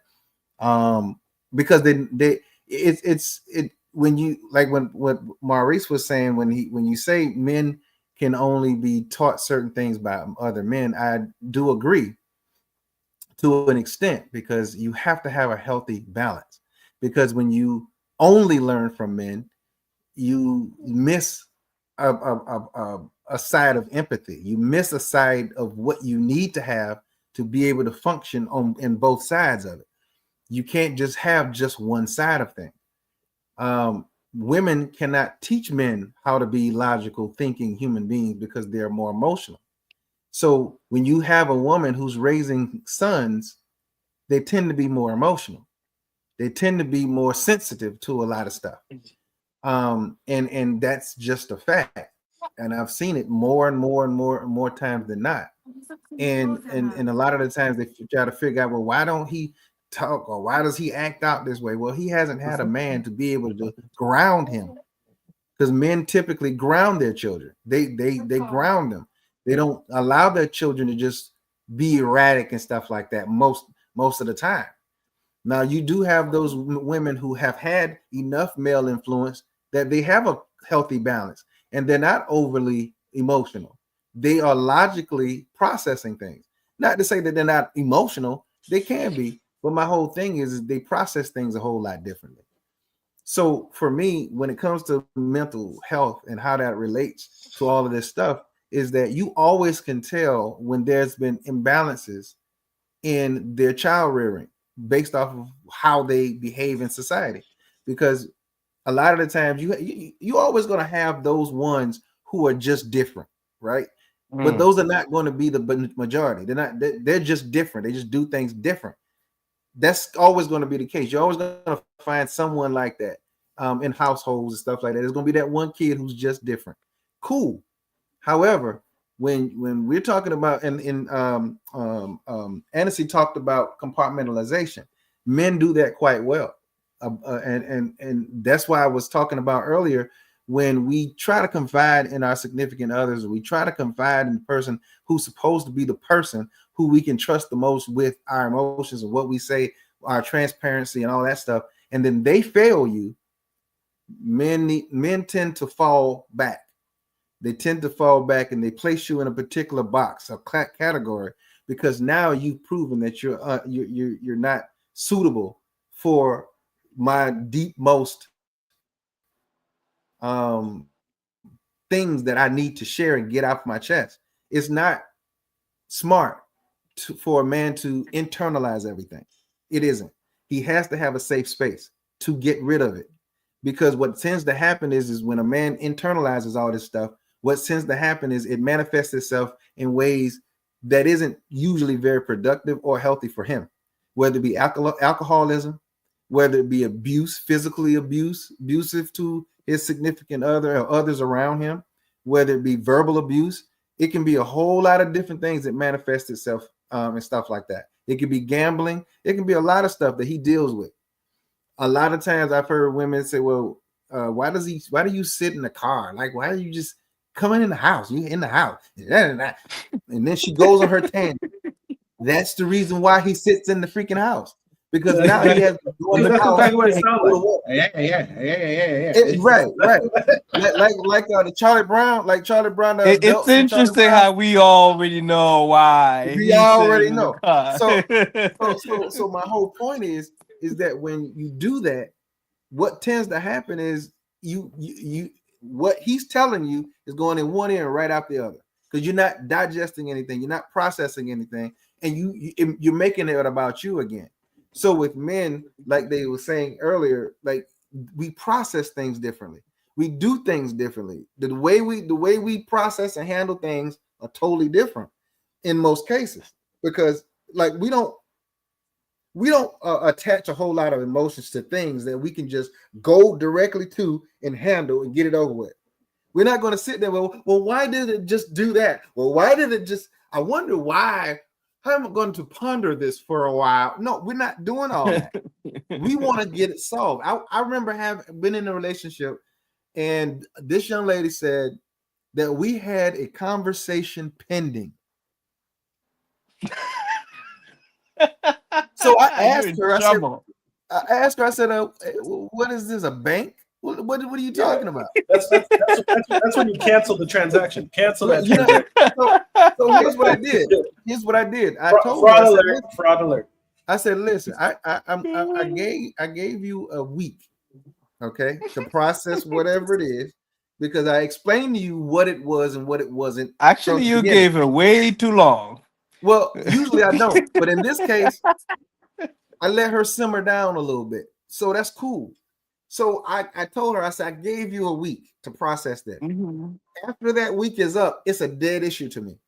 Because number one, I gave you the opportunity the first day. The second day, I gave you an opportunity. I gave you 3, 4. What is it? Yeah, 4 or 5 more different additional days. Now, personally, I was already over it, but you want to dwell on it. You want to process it. You want to stir in your mental pot, and then have all these conversations, and then agree with yourself. And then not one time did you think to come to your man and literally sit down and have a logical conversation about something you got emotional with about that you should not have gotten emotional about. You should have listened to what I had to say so that you understood what it was and what it wasn't. So you talking about a conversation pending. I'm done. You might as well go ahead and tear that check up. Tear that check up. There's nothing pending here. Oh, so you just going to just leave it like, yes, ma'am, as you should have. I said, now, I do not walk around hanging something over your head. I like to get stuff over with and done with. Dedrick. Hey, No, real, I just don't want to say. Wait, hold on. Hey, Jessica. fellas, it's been nice. I gotta go take care of William. William actually had surgery today. Okay. That's why I'm so tired and stuff, and I need to go take care of him. But thank you for the talk, and I will see you guys next Thursday. Okay. Tell him to rub some dirt on it. He'll be all right. Yeah, I already tried that. Nah, you didn't do it right. Some witch hazel. You gotta do it real friction. All right. Yeah, he had to get a screw put in the hip. He's fine, y'all. He's fine, but I gotta go take care. All right, y'all have a good night. Have a good one. I see you, Jessica. Yeah. So for me, I like to get things over with. I like to get them over with. I don't like stuff hovering, and you feel the tension, and I don't deal like that. I like to handle stuff directly. If I have a problem with you, I'm going to come to you and I'm going to talk to you about it. So what I was gonna say is, first of all, when I get home from work, I don't stay in the car. I'm more than happy to get inside. Unlike most men, that stays in the car because they don't want to deal with whatever nonsense she got going on. I'm more than happy to go to her. She's my safe space. I mean, that doesn't mean that she doesn't get crazy sometimes, but she is my safe space. Right. I know I can go to her. Oh, there you go. She's looking at me. Anyway, she's here tonight. I noticed the switch, but yeah, but no, listen, that's the way it's supposed to be. What I want to say is, the more that I don't venture a lot into mental health, but the more that I think about it, the more I'm realizing that this has more to do with individuals than a sex, like a male or female. Again, relax. The reason I'm saying this is because there are men that deal with stress in a whole different kind of way, where they thrive in it. I'm serious. There are people that thrive in stress and depressions. They thrive. This is true. I don't understand it. Okay? But they do. Okay? So, but there are other people, they can't even fathom the thought of having any type of stress at all. And they'll break down like this. Okay? That's the reason why I said I don't think it's a sex issue. I think it's more of an individual issue. And the thing is, I think, again, this is just my thought. There's no analysis done. There's no research done on this. All I'm saying is that to just flat out go and say, assuming that, hey, this is that one way to do this, so that way you can deal with your mental health issues, or you can deal with your stress or your anxiety.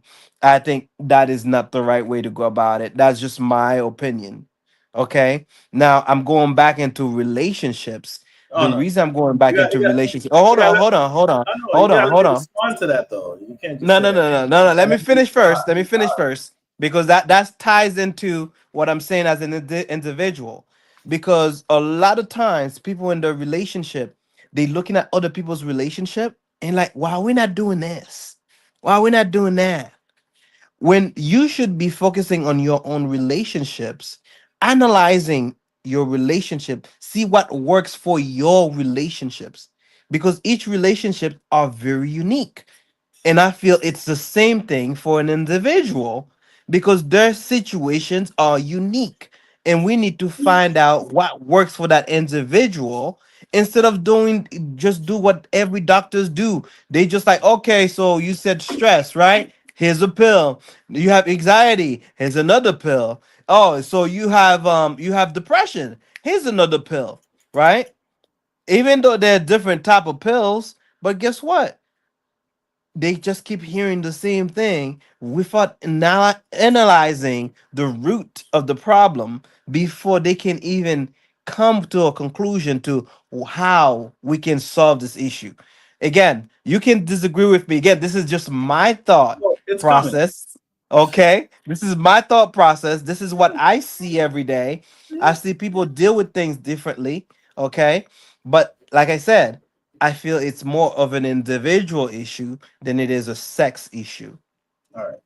As I go through what I'm about to say, keep in the back of your mind that exceptions don't make the rule, they prove the rule. Okay? Exceptions do not make the rule, they prove the rule, they validate the rule. And when it comes to when you use the analogy of a doctor and picking, just giving the pills without, why do we get mad at doctors because they just give pills? It's because they're actually supposed to be looking for the root issues, like you said. What I'm trying to do, what I've always given and all the recommendations I've made are root issues. These people are tired of me telling everybody that the root problem is always the family. Everything comes down to the family because that's all I deal with is root issues. So when I make a recommendation like um, men need to do this, it's because that's the first layer that needs to be addressed first. That's the root thing, root problem, root solutions to deal with it. Like if you're having problems with a tree and it's not in the dirt, that's the first thing you do. I don't care what kind of tree you are. You need to be planted in the dirt. Now you might have a strange tree that doesn't need to be planted in dirt. It likes rocks. But that's not what trees do. That is an exception. And then for that exception, we got like, oh shoot, you know what? This tree, we got to make an exception for it, and we got to plant it in the rocks. But you first got to Before try you to. go further, I Oh, just want to. I want you to. So what you have to do is first deal with putting things in their foundational, most natural habitat and situation. Deal with the root issue first, and if it doesn't work, then you look for additional solutions to solve that problem. But you like the reason again going back to your doctor analysis or your example is the pill is like step 3 and 5. There's other issues that need to be put in place. You have anxiety and depression. How's your family life? How's your relationship life? How's all this? These are all the first, second, and third steps that we got to look at first before the pill comes in at 5 and 6. But they're giving the pill as the step 1. That's why we get pissed off at it. It's not solving the problem; it's masking the problem, and it's trying to force a tree to grow in the rocks when it just needed some dirt, and we were trying to make it too more complicated than it is. Okay, But yeah, so I don't know if you heard me earlier when I said there's a base, right?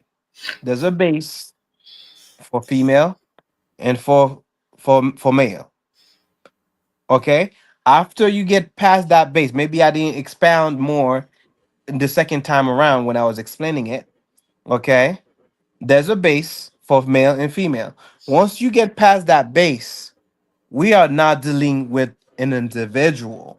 That's what I was trying to explain to you, right? I don't know if you heard me earlier, but that I did mention that.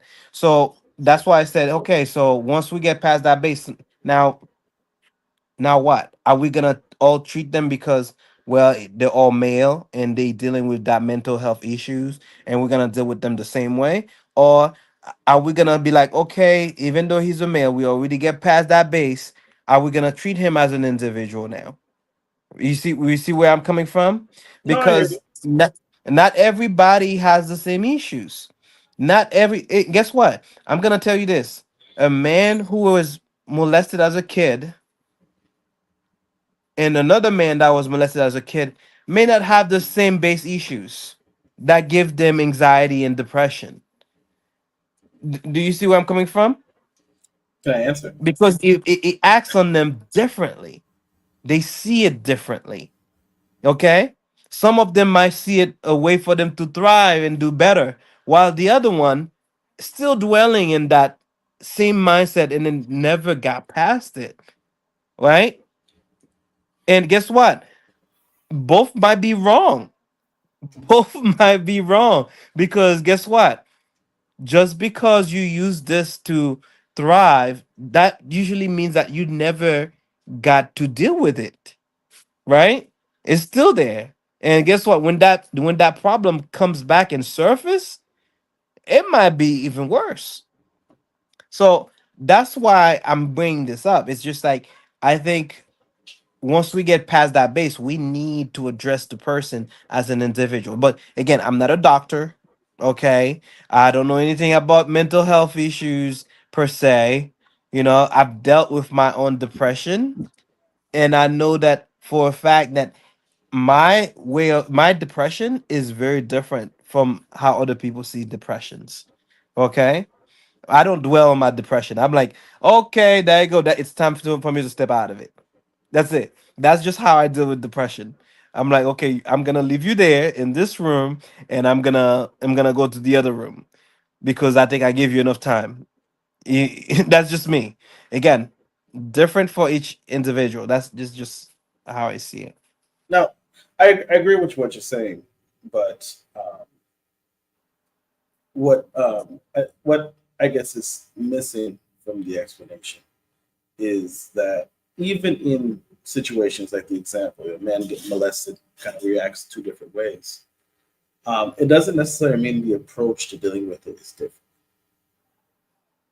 right? It Repeat could. that, please. It doesn't necessarily mean that the approach to dealing with the mental health or the trauma that happened is different. Dealing with people with trauma. I'm talking about deep trauma. Um, Mm-hmm. a lot of times, the approach is the same regardless of what the trauma is. Mm-hmm. There's no special individualized set of rules or recommendations or prescriptions necessary. Most of the time, the prescriptions are the same at first, right. This is the whole at first. That's the first thing you want to try first, is that base level prescription, right. And this usually works for the majority of people, whether or not their trauma is causing them to do one thing or another thing or a different thing, or it presents very differently. Usually Mm-hmm. the prescription, the original prescription, is necessary or what's best to do at first. But if that doesn't work, which again, now you're just left with a few, a minority, Mm-hmm. then that one you need to find something more individualized, right? But this Okay, is a, so this is a minority. I think that's the point I'm trying to make, Yeah, yeah, right? no. That's what I'm They saying. never That's what I'm actually saying. they never I actually try to do it individual because you know why?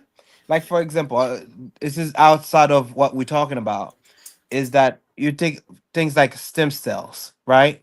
I have this friend who is he works in that field, and where they can use stem cells to basically treat each person as an individual instead of like having to deal have to have that one dose for that group of people, like that group of black people or white people, or you getting where I'm coming from with this, right?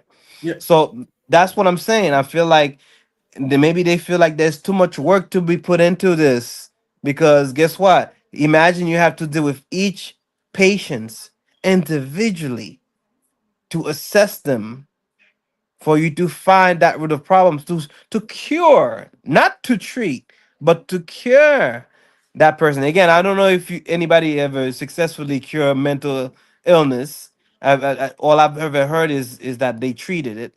Okay, Well, here's the thing. The that's where funny I'm thing coming about from. well, the funny thing about mental illness is when we're talking about the mind, just like you were talking about individuals, the mind is a very, very fickle thing. It's a Hmm. very, very fickle thing. And the problem with cures when you start talking about the mind is that it's based on that individual, and if they're willing to do the work, if they're willing to have a different perspective, if they've dealt with that root cause, if they dealt with that, because sometimes some people cannot deal. And I'm not saying they don't want to. It's because they can't access what the root issue was, because it goes a lot deeper than a lot of us might think it might go. And sometimes that person that they need to deal with is no longer there anymore. So there's always variables when it comes to mental health. But when if I come to Maurice and I say, "Hey, how you doing, Maurice?" and he said, "I'm fine," I'm gonna ask Maurice again. No, how are you doing? Are you okay? Because a lot of the times what we do is, "Nah, I'm good." No, He's getting probably gonna down. tell you he's fine the second time around. I said he probably gonna tell you he's fine the second way around. He probably would. He probably would. But my whole point is that for me, I don't ask as just a customary thing to do. I really mean it. So if at that point he feels like he needs to get something out his chest, I'm going to listen to it, I agree. because you I never agree. know at what point that moment is the moment that they need it. You never know. And when See, it comes to men's mental health, that's one of the biggest issues I have when women tell men, "You need to man up." see, First of all, you don't know the first thing about manning up. First of all, let's be clear about that. You don't know the first thing, and if you do, we need to have a conversation, okay? Because you are not qualified to tell a man to man up. You're not qualified, Just make sure you because you look don't under even the know hood what that first. looks like.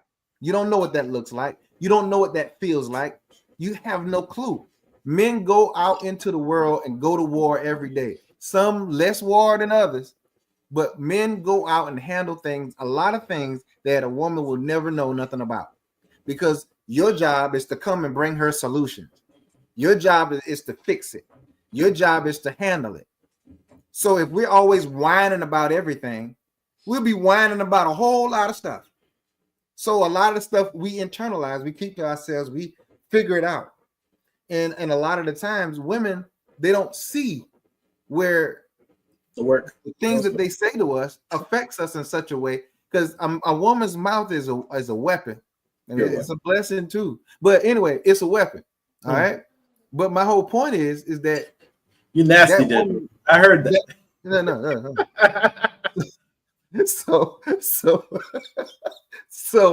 So we have to make sure we set certain guidelines too.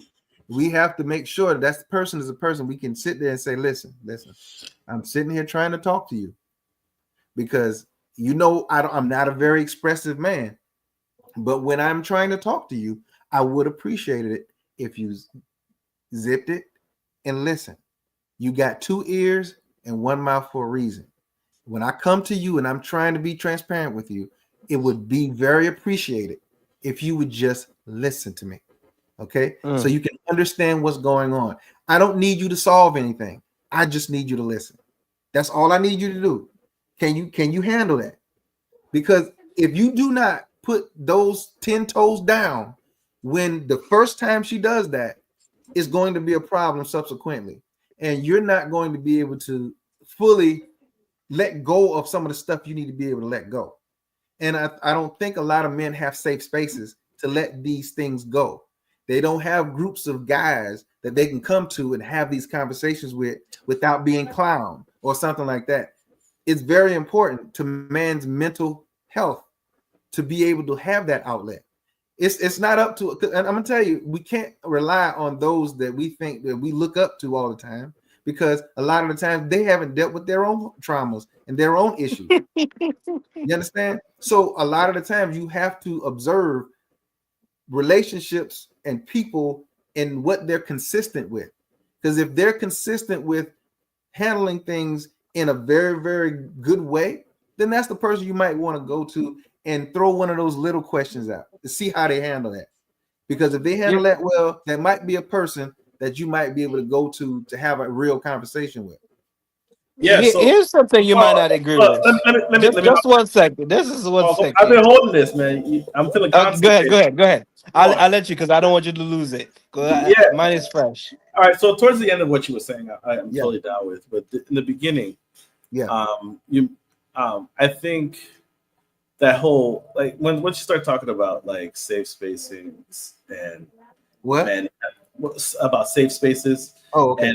And men sitting around talking about their problems, and it's for me, it just screams of femininity, absolute total femininity. Totally disagree. That's listen, let me finish what I was saying. The reason is because the way men interact with each other is through a certain activity. They're trying to do something, get something done. Some of the best male friendships you're going to have is some type of partnership that you've gotten around with, whether there's war. Like the strongest bond that two men have ever had is two people that go to war. Like it doesn't matter what happens. That's what creates that bond.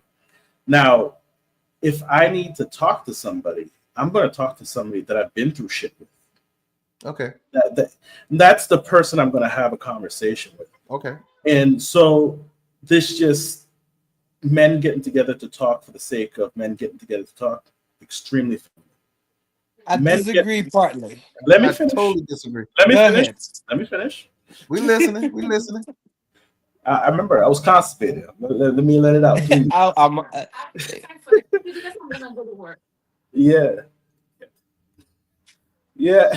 Go ahead. Give me a second. Yeah. So men. It's important for men to actually engage in something productive together. That is part of their mental health. If anything, remember I deal with roots and foundations. That is the foundation of things. And in that, men start to select from that group the people that they're going to build bonds with. And then from those bonds, those are the men they're going to take advice from. And they're going to listen to it and learn how to rely on it. If we do it for the sake of just getting together, for the sake of solving our problems or talking or venting or whatever like that, it's a very feminine approach. Okay, so all set, right? First, all set. No, actually, I'm gonna help you out, Dedrick. No, I was asking, is he finished? Are you finished? I'm done. Okay. All right, go ahead.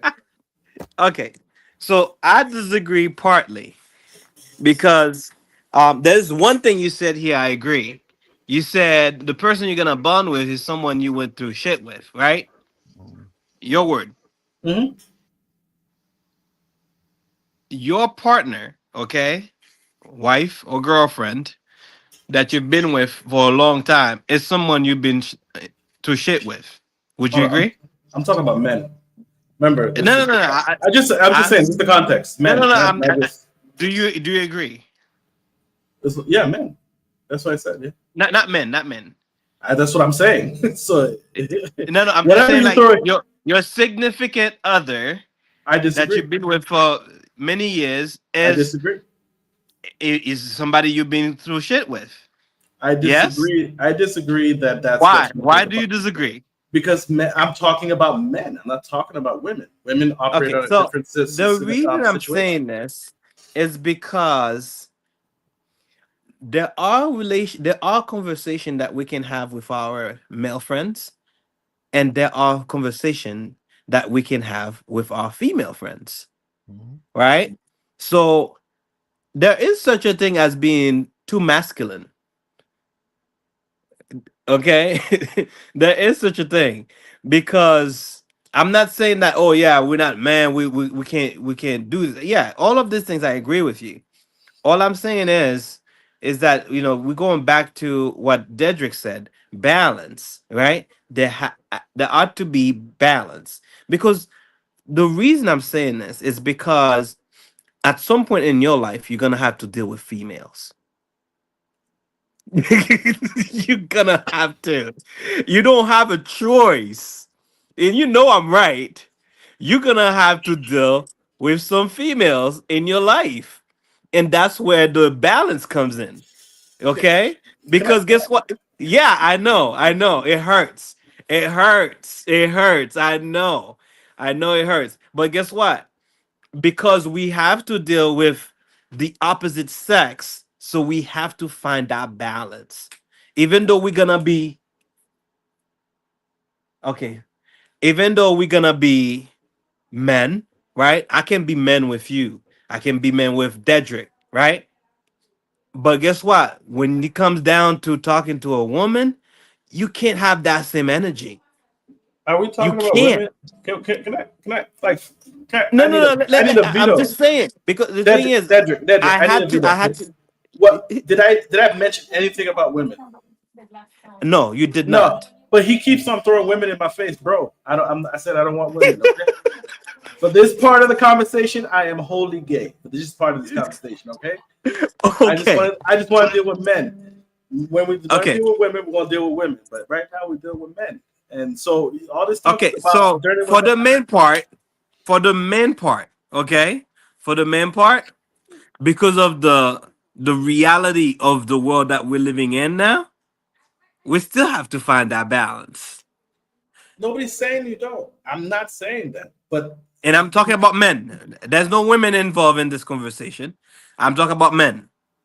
Okay. And I agree with you, especially the part about like men have to learn how to be men from other men. I agree with you 100%. Okay. But there are certain things that a man needs to learn that he cannot learn from another man. why are we moving? Yes, I'm still trying Okay. to deal with step one. Why are we Okay, dealing with step okay, 5? okay, okay. Let me interject.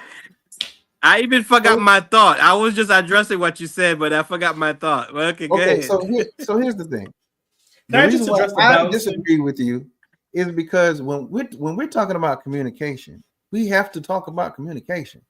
Talking is talking. There's certain things and ways men express themselves among each other they cannot express with women.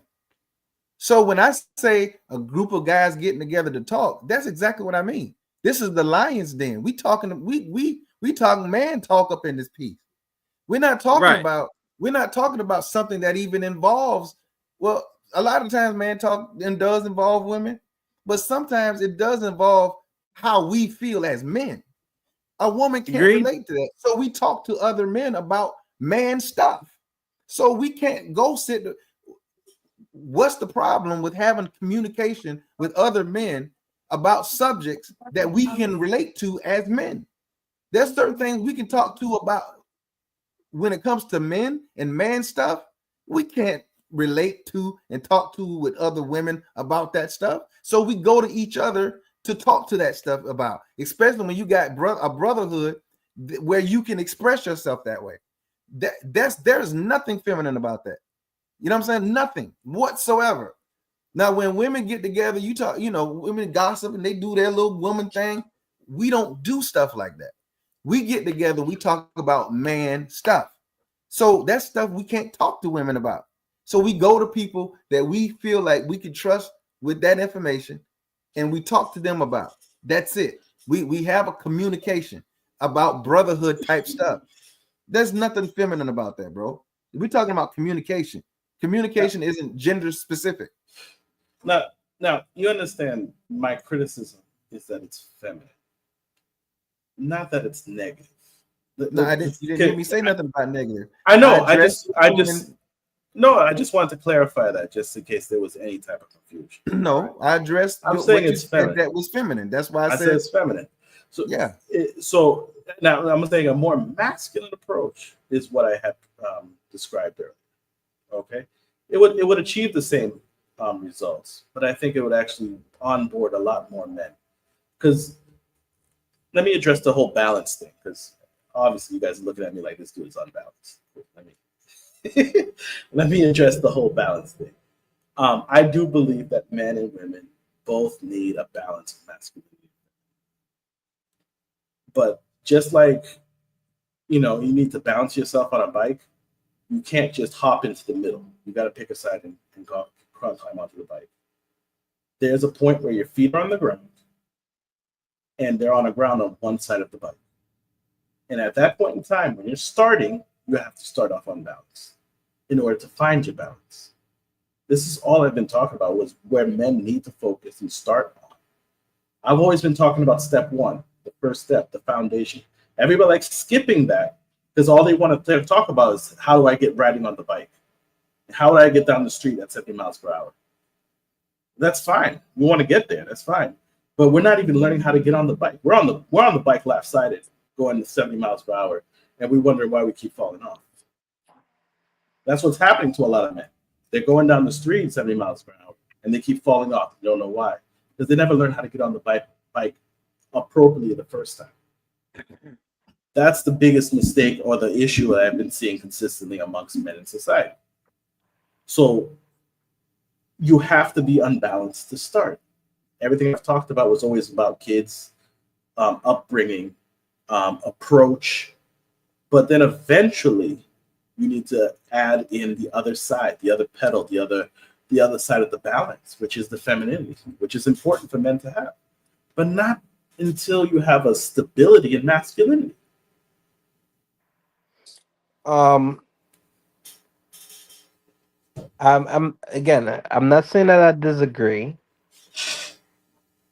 and that goes back to what we talked about, individuals. That's basically the same thing. We're saying the same thing, right? Where what you're saying is you want men to be men before they learn about feminine traits, right? That's basically what you're saying. But the thing is, say that one more time. you want men to be men before they can learn any type of feminine traits, correct? Yeah. Okay. So what we're trying to tell you is that it's kind of hard to do living in this world that we live in now, because day to day you have to learn about these two things simultaneously. Bullshit. Sorry. You don't have to agree. You don't have to agree. You don't have to. You know what you would need to do? You would need to take all the men that you know, or the little boys that's about to become men, and take them to an island and start teaching them how to be men without never seen a woman. Okay? Oh. And no, I'm serious. You don't know. Never seen a woman. You don't know what's going on in his head right now. I know what's going on in this So you head. trying to Because tell that's me why I'm why taking it there. So while you were raising your children, you haven't teach your children empathy. Why is this association with men or masculinity not having empathy? That's strange to me. Because it's an emotion. Whenever you teach your children anything about emotion, it's just emotion. It has no bearing on feminine or masculine. It's just emotion. They have to learn how to balance that. If one thing is out of balance, it's going to show up in that child's character. Okay, it's going to show up. Which expresses anger more prevalently, femininity or masculinity? Neither. So that's an even emotion, but empathy is a feminine emotion. No, or more, what I'm saying more is, I'm talking about emotions. I'm talking about you teaching your kids emotional things anyway, how to handle emotional situations or how to not handle it in an overly emotional way. My whole point is what does that have to do with the lack of masculinity? Everything you just said about handling emotion. What part of that is against masculinity? What I'm getting to is this: what he just asked you. What he just asked you was, so you're saying that there's some place in your child's life where all they got was masculine stuff, masculine. Was there any point in your child's life it was just masculine? You pouring into your kids, just you. Was there any point where it was just you doing that? I wish. If I had okay. My point is, but my point is, Annecy's point was that it has to exist simultaneously. There's no point where it's only the woman influence. There's no point. There's no point where it's only just you. There's no point. There's always a pouring of you and always a pouring of the mama. Sometimes it's imbalanced, but there's never a time where it's absolutely void of male or female. There's never a point. A child is always, there's always imprinting from both places.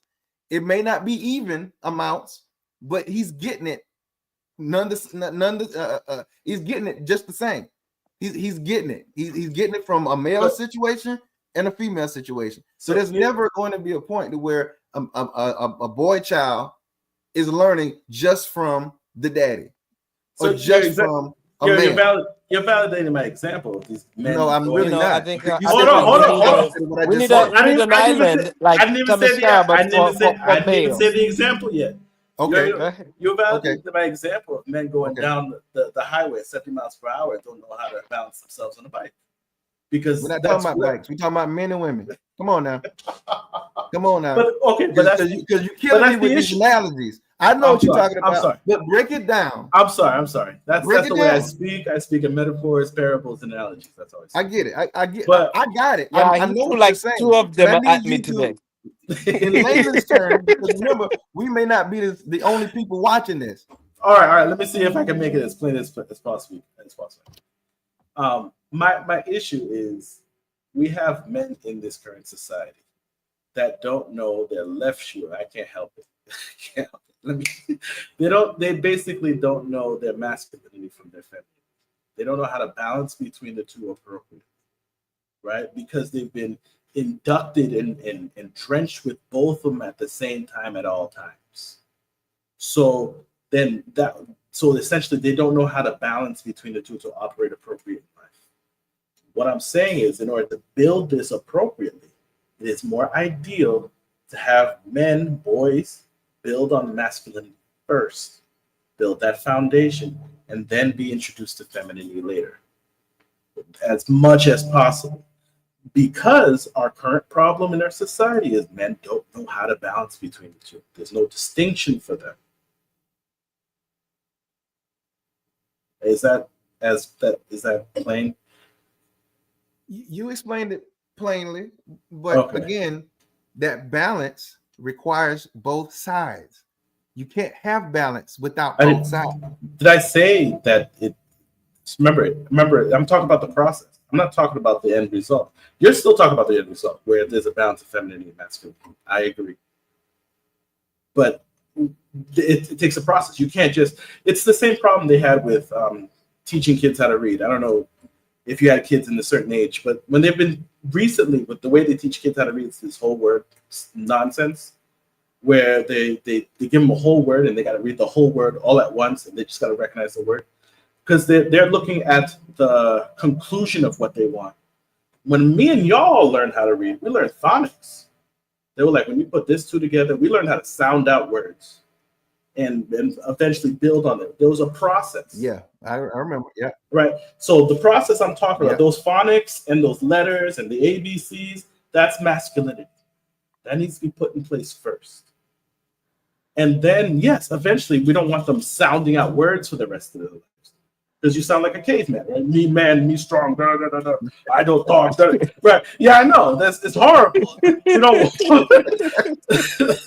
We don't want that, right?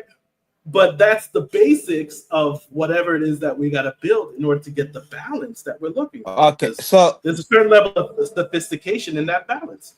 Femininity offers a certain level of complexity of emotions and descriptions of emotions and figure out how to navigate that area.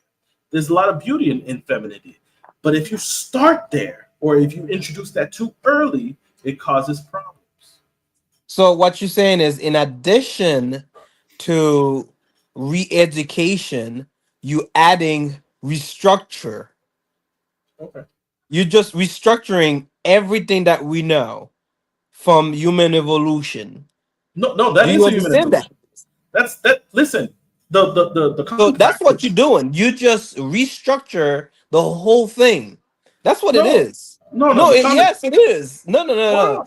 Just Hold on. on it, because that's what it is. I'm You gonna just tell you what it is. restructuring No, everything.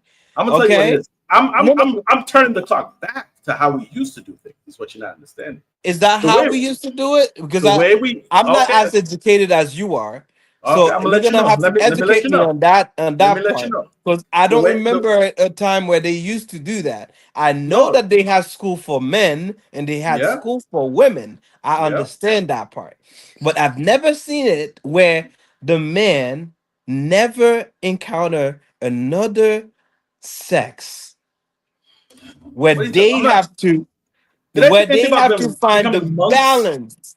Okay, because we know what's gonna happen.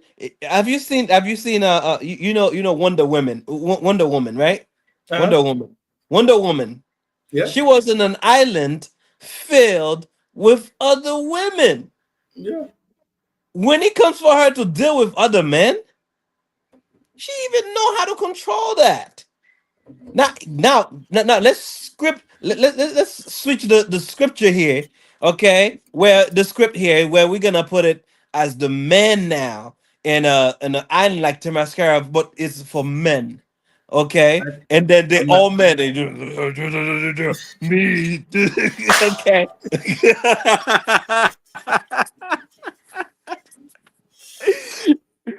Guess what? Guess what? When they see a woman, me woman.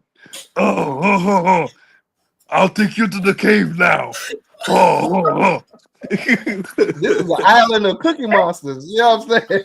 Okay, so now this man who never learned how to balance nothing. See, this is Okay, this is you introduce this man to a woman.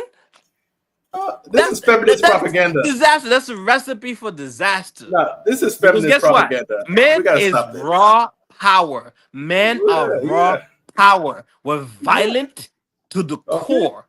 Okay? So which This is means feminist you propaganda. do It's all this. propaganda. Yep. Guess what? You put them with a bunch of other women. That's it. That's the end of existence of humankind. Yeah. Period. You know, Okay? We will again, destroy them. We won't even understand the need for them.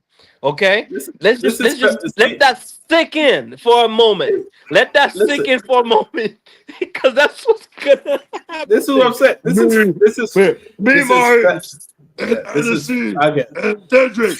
We came for our man. Man, mute this man. That's what I'm saying. This is feminist propaganda. This is what it is.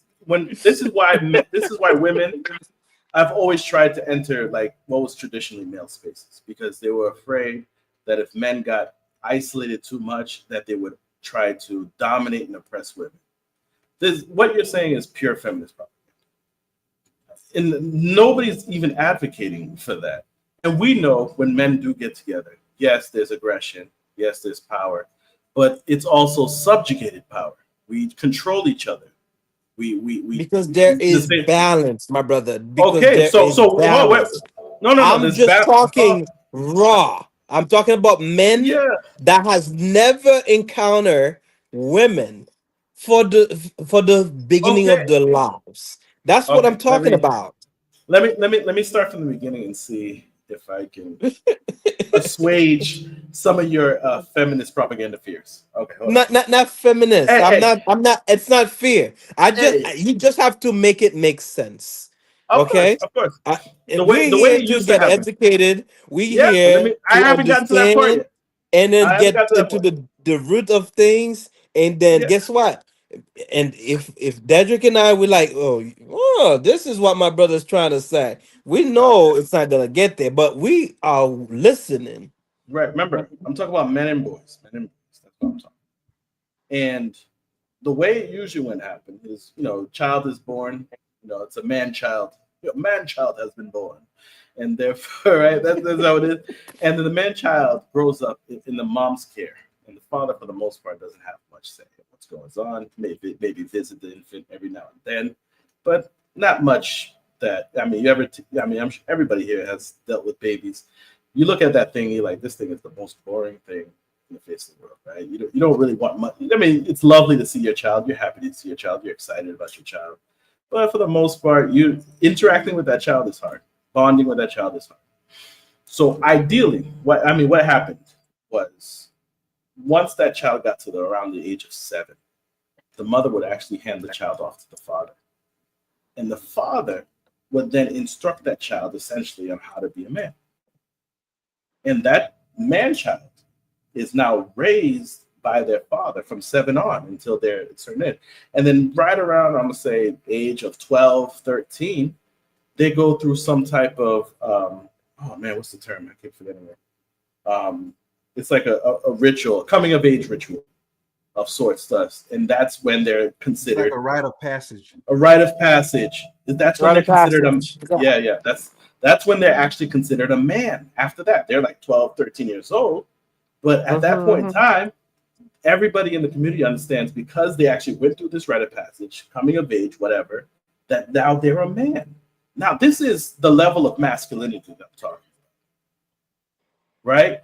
And in this level too, now they're going to have to be introduced to this feminine world, and obviously being instructed by it, but also engage with it so that they can see what it is. But in the same sense, they have a rock solid foundation in masculinity.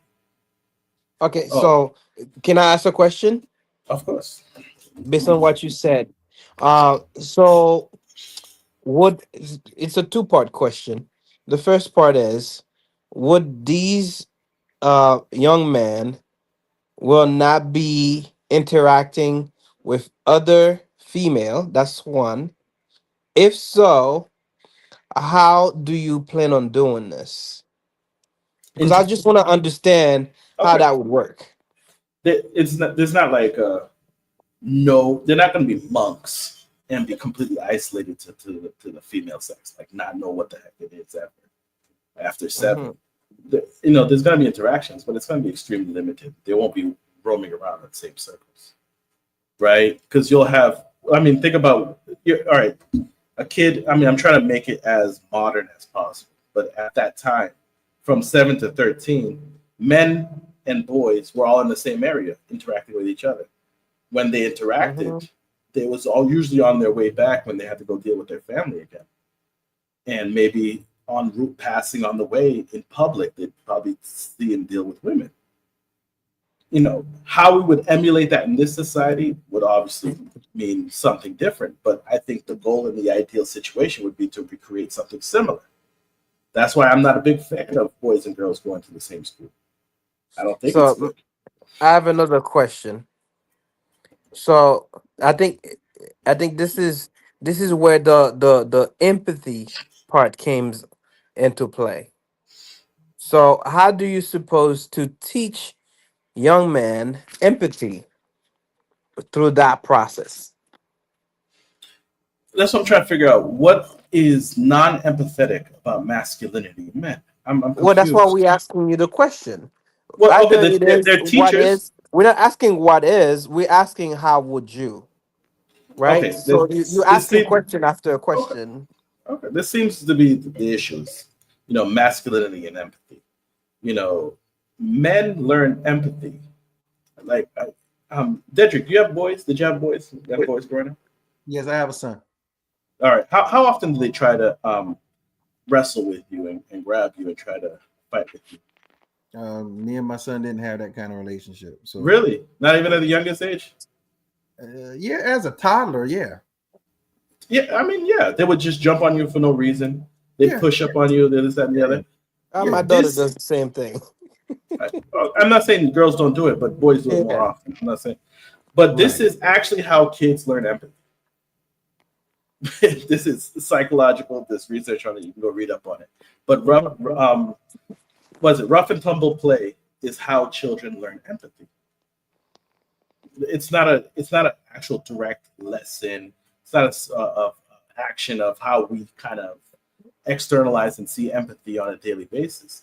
It's learning where their body ends and your body starts. That's where empathy starts. And trying to figure out what's me and what's you. And as you play, eventually you cause pain, and then you learn what that pain is. Like, I know, but my 2 boys, they always try me, especially my oldest. He's always trying me, and every now and then I gotta check him, let him know this is what it is. This is what's going on. Yeah, I am that nigga. Mm. Don't play like it, but that is where they understand a certain level of empathy and how to understand how to watch what they say to people. Well, it eventually extrapolates to what they say, but it first starts with something physical and say, oh, okay, I can't do this to this person because it causes pain because of it. And then you learn that, oh, if they feel pain, I feel pain the same way they feel pain. This is the foundation of empathy, but it starts in the physicality.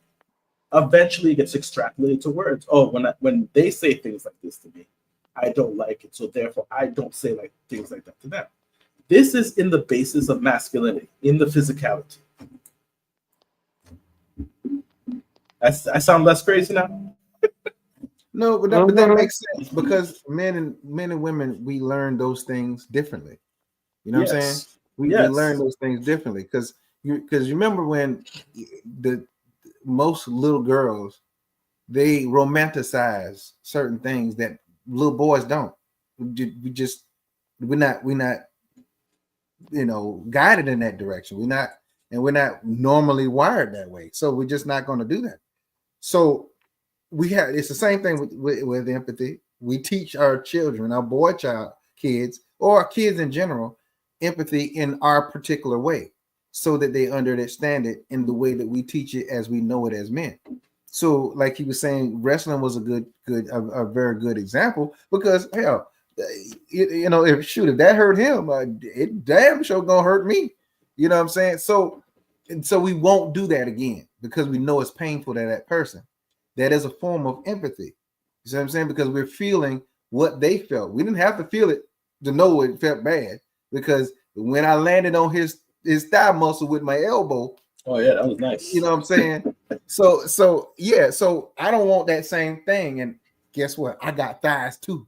Okay, I ain't gonna do that again. And just to add to that same behavior also helps them become good warriors too, because you know this hurts. So if I want to inflict damage, I know how to do it in the most way. Yeah. So it's a very strong foundation for all types of learning. Yep.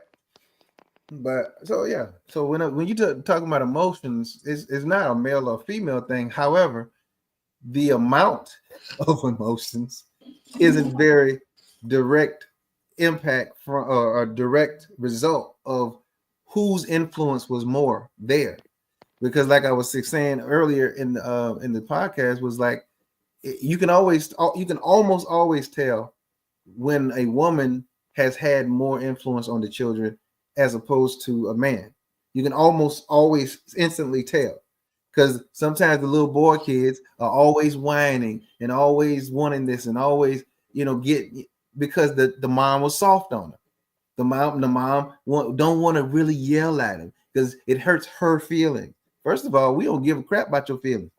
We give a crap about you doing what you're supposed to do. Get it done. You know what I'm saying? So you feel like shit. Like you feel good. Get it done. Feel like shit. Get it done. Right. So, but anyway, so right now we're gonna do a little station identification pause so we can get out of here.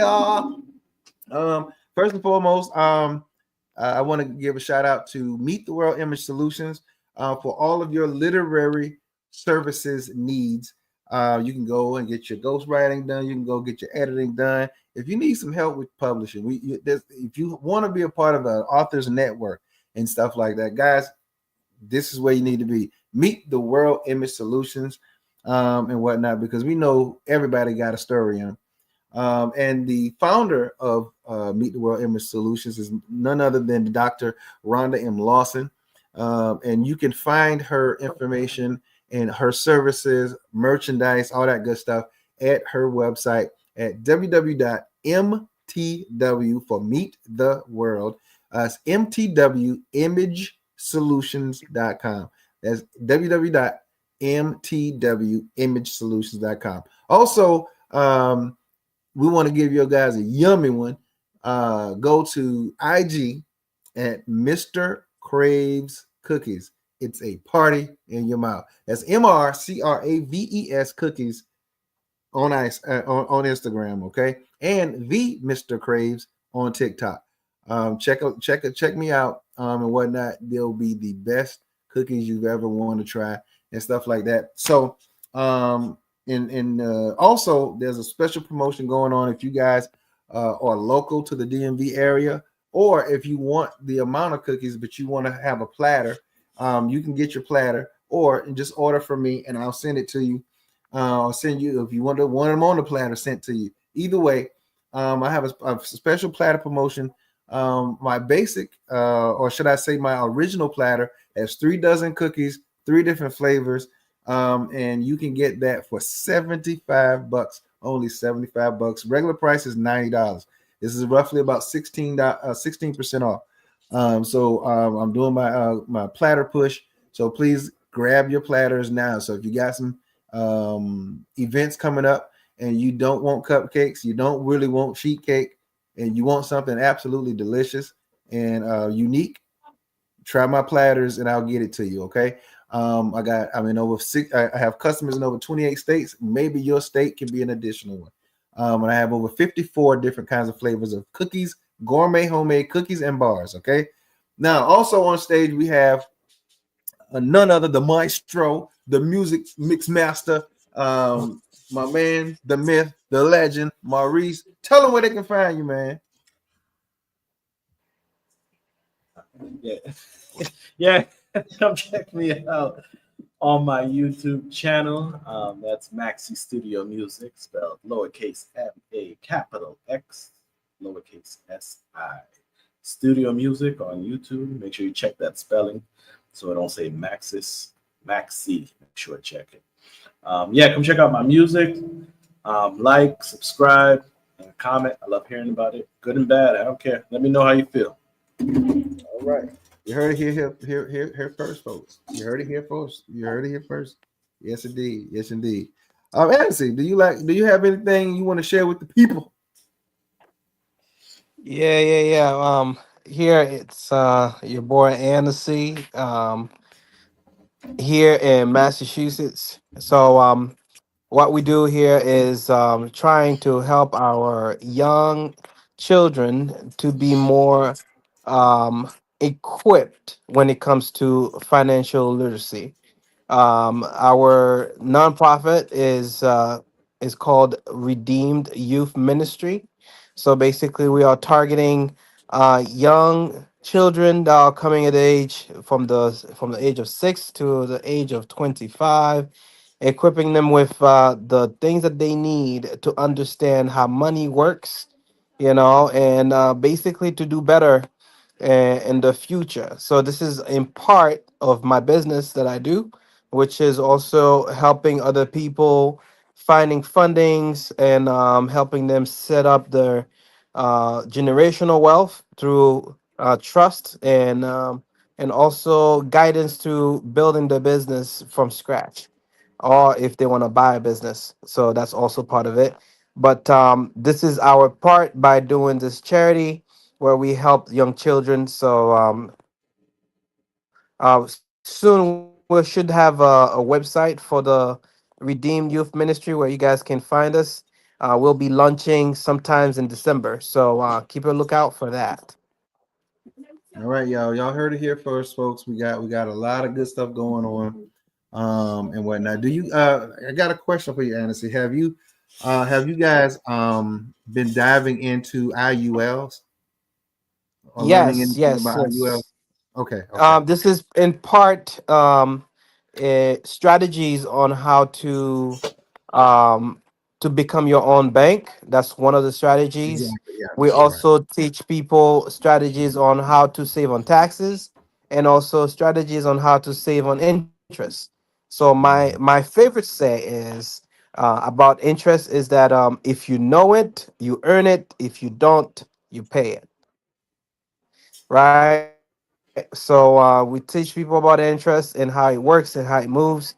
Doesn't mean that you're not gonna pay, but the amount that you're gonna be paying is significantly less than if you didn't know it, right? So that's basically what we teach. IULs is it's different strategies for different people. Okay. It's not always, it doesn't always work for each person. So that's something to Okay. keep in So mind. yeah, I wanted to make sure that was included in y'all package because it's a very, Yes, very important thing for people to understand and stuff like that because a lot of people don't know anything about it. So in that package and in that everything that you guys do, I think is a great thing, and I think a lot of people need to know about it about wealth building because it shouldn't be something that's taboo. We need to teach our youngsters these things very, very early and that's stuff right. like that. So yeah, I'm really proud of you guys for creating a program like that that could appeal to a lot of people and stuff like that, and promote wealth generation because it's Yes, necessary. It's necessary. most definitely. I agree with Just you 100%. just let me know when you need me to teach my class. Just give That's me. right. That's right. So Maurice here is gonna be one of our teachers. So And what subject? What we're subject? What class? launching. Masculinity. So I'm going Oh into my God. masculinity, and we're Don't gonna. let him do it, man. Don't let him I'm gonna do it. get your boys, and I'm gonna make them men. Well, part of So, what we're teaching, it's not just about financial literacy, even though that's the main thing, but the other thing that we're teaching, like Maurice just said, how men needs to be men and how women needs to behave as ladies, right? And proper etiquette is one of those classes that we'll be teaching. Different mental class. I'm sorry, mindsets. That's what I'm looking for.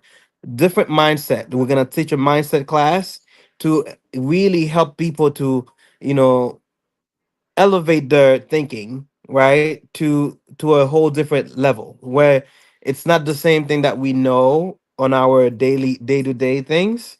Okay, it's great that people go to school, get a degree, and get an education, but that alone is not enough. You gotta have something more. So this is where we come in. okay.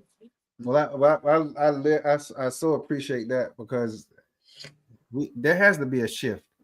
There has to be a paradigm shift in how we conduct our business as a whole, and how we Mhm. how that relates to our children and stuff like that. Because this current generation of kids, I I hate to say that they're lost or something like that, but we need to make sure we're focusing on our younger kids and Mhm. stuff like that because those are going to be the ones who start to redevelop that um what's the what I'm trying to say they reestablish common sense in the world. Mhm. They start to Mhm. reestablish how things are supposed to be because the way these kids are and I listen to some of them and I'm just like y'all don't have the sense God gave you.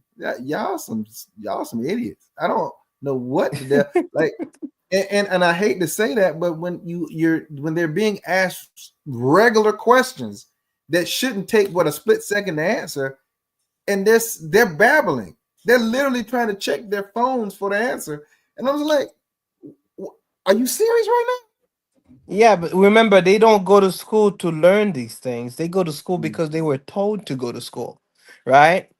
And that's where it comes in. A lot of people, they don't know why they go to school, and again, we go to the root of the problem. For example, for my daughter, right? Because I fixed my own house, and you would find my daughter on YouTube looking at how to fix a house. My wife was like, "Why are you looking at this?" She said, "I want to help daddy."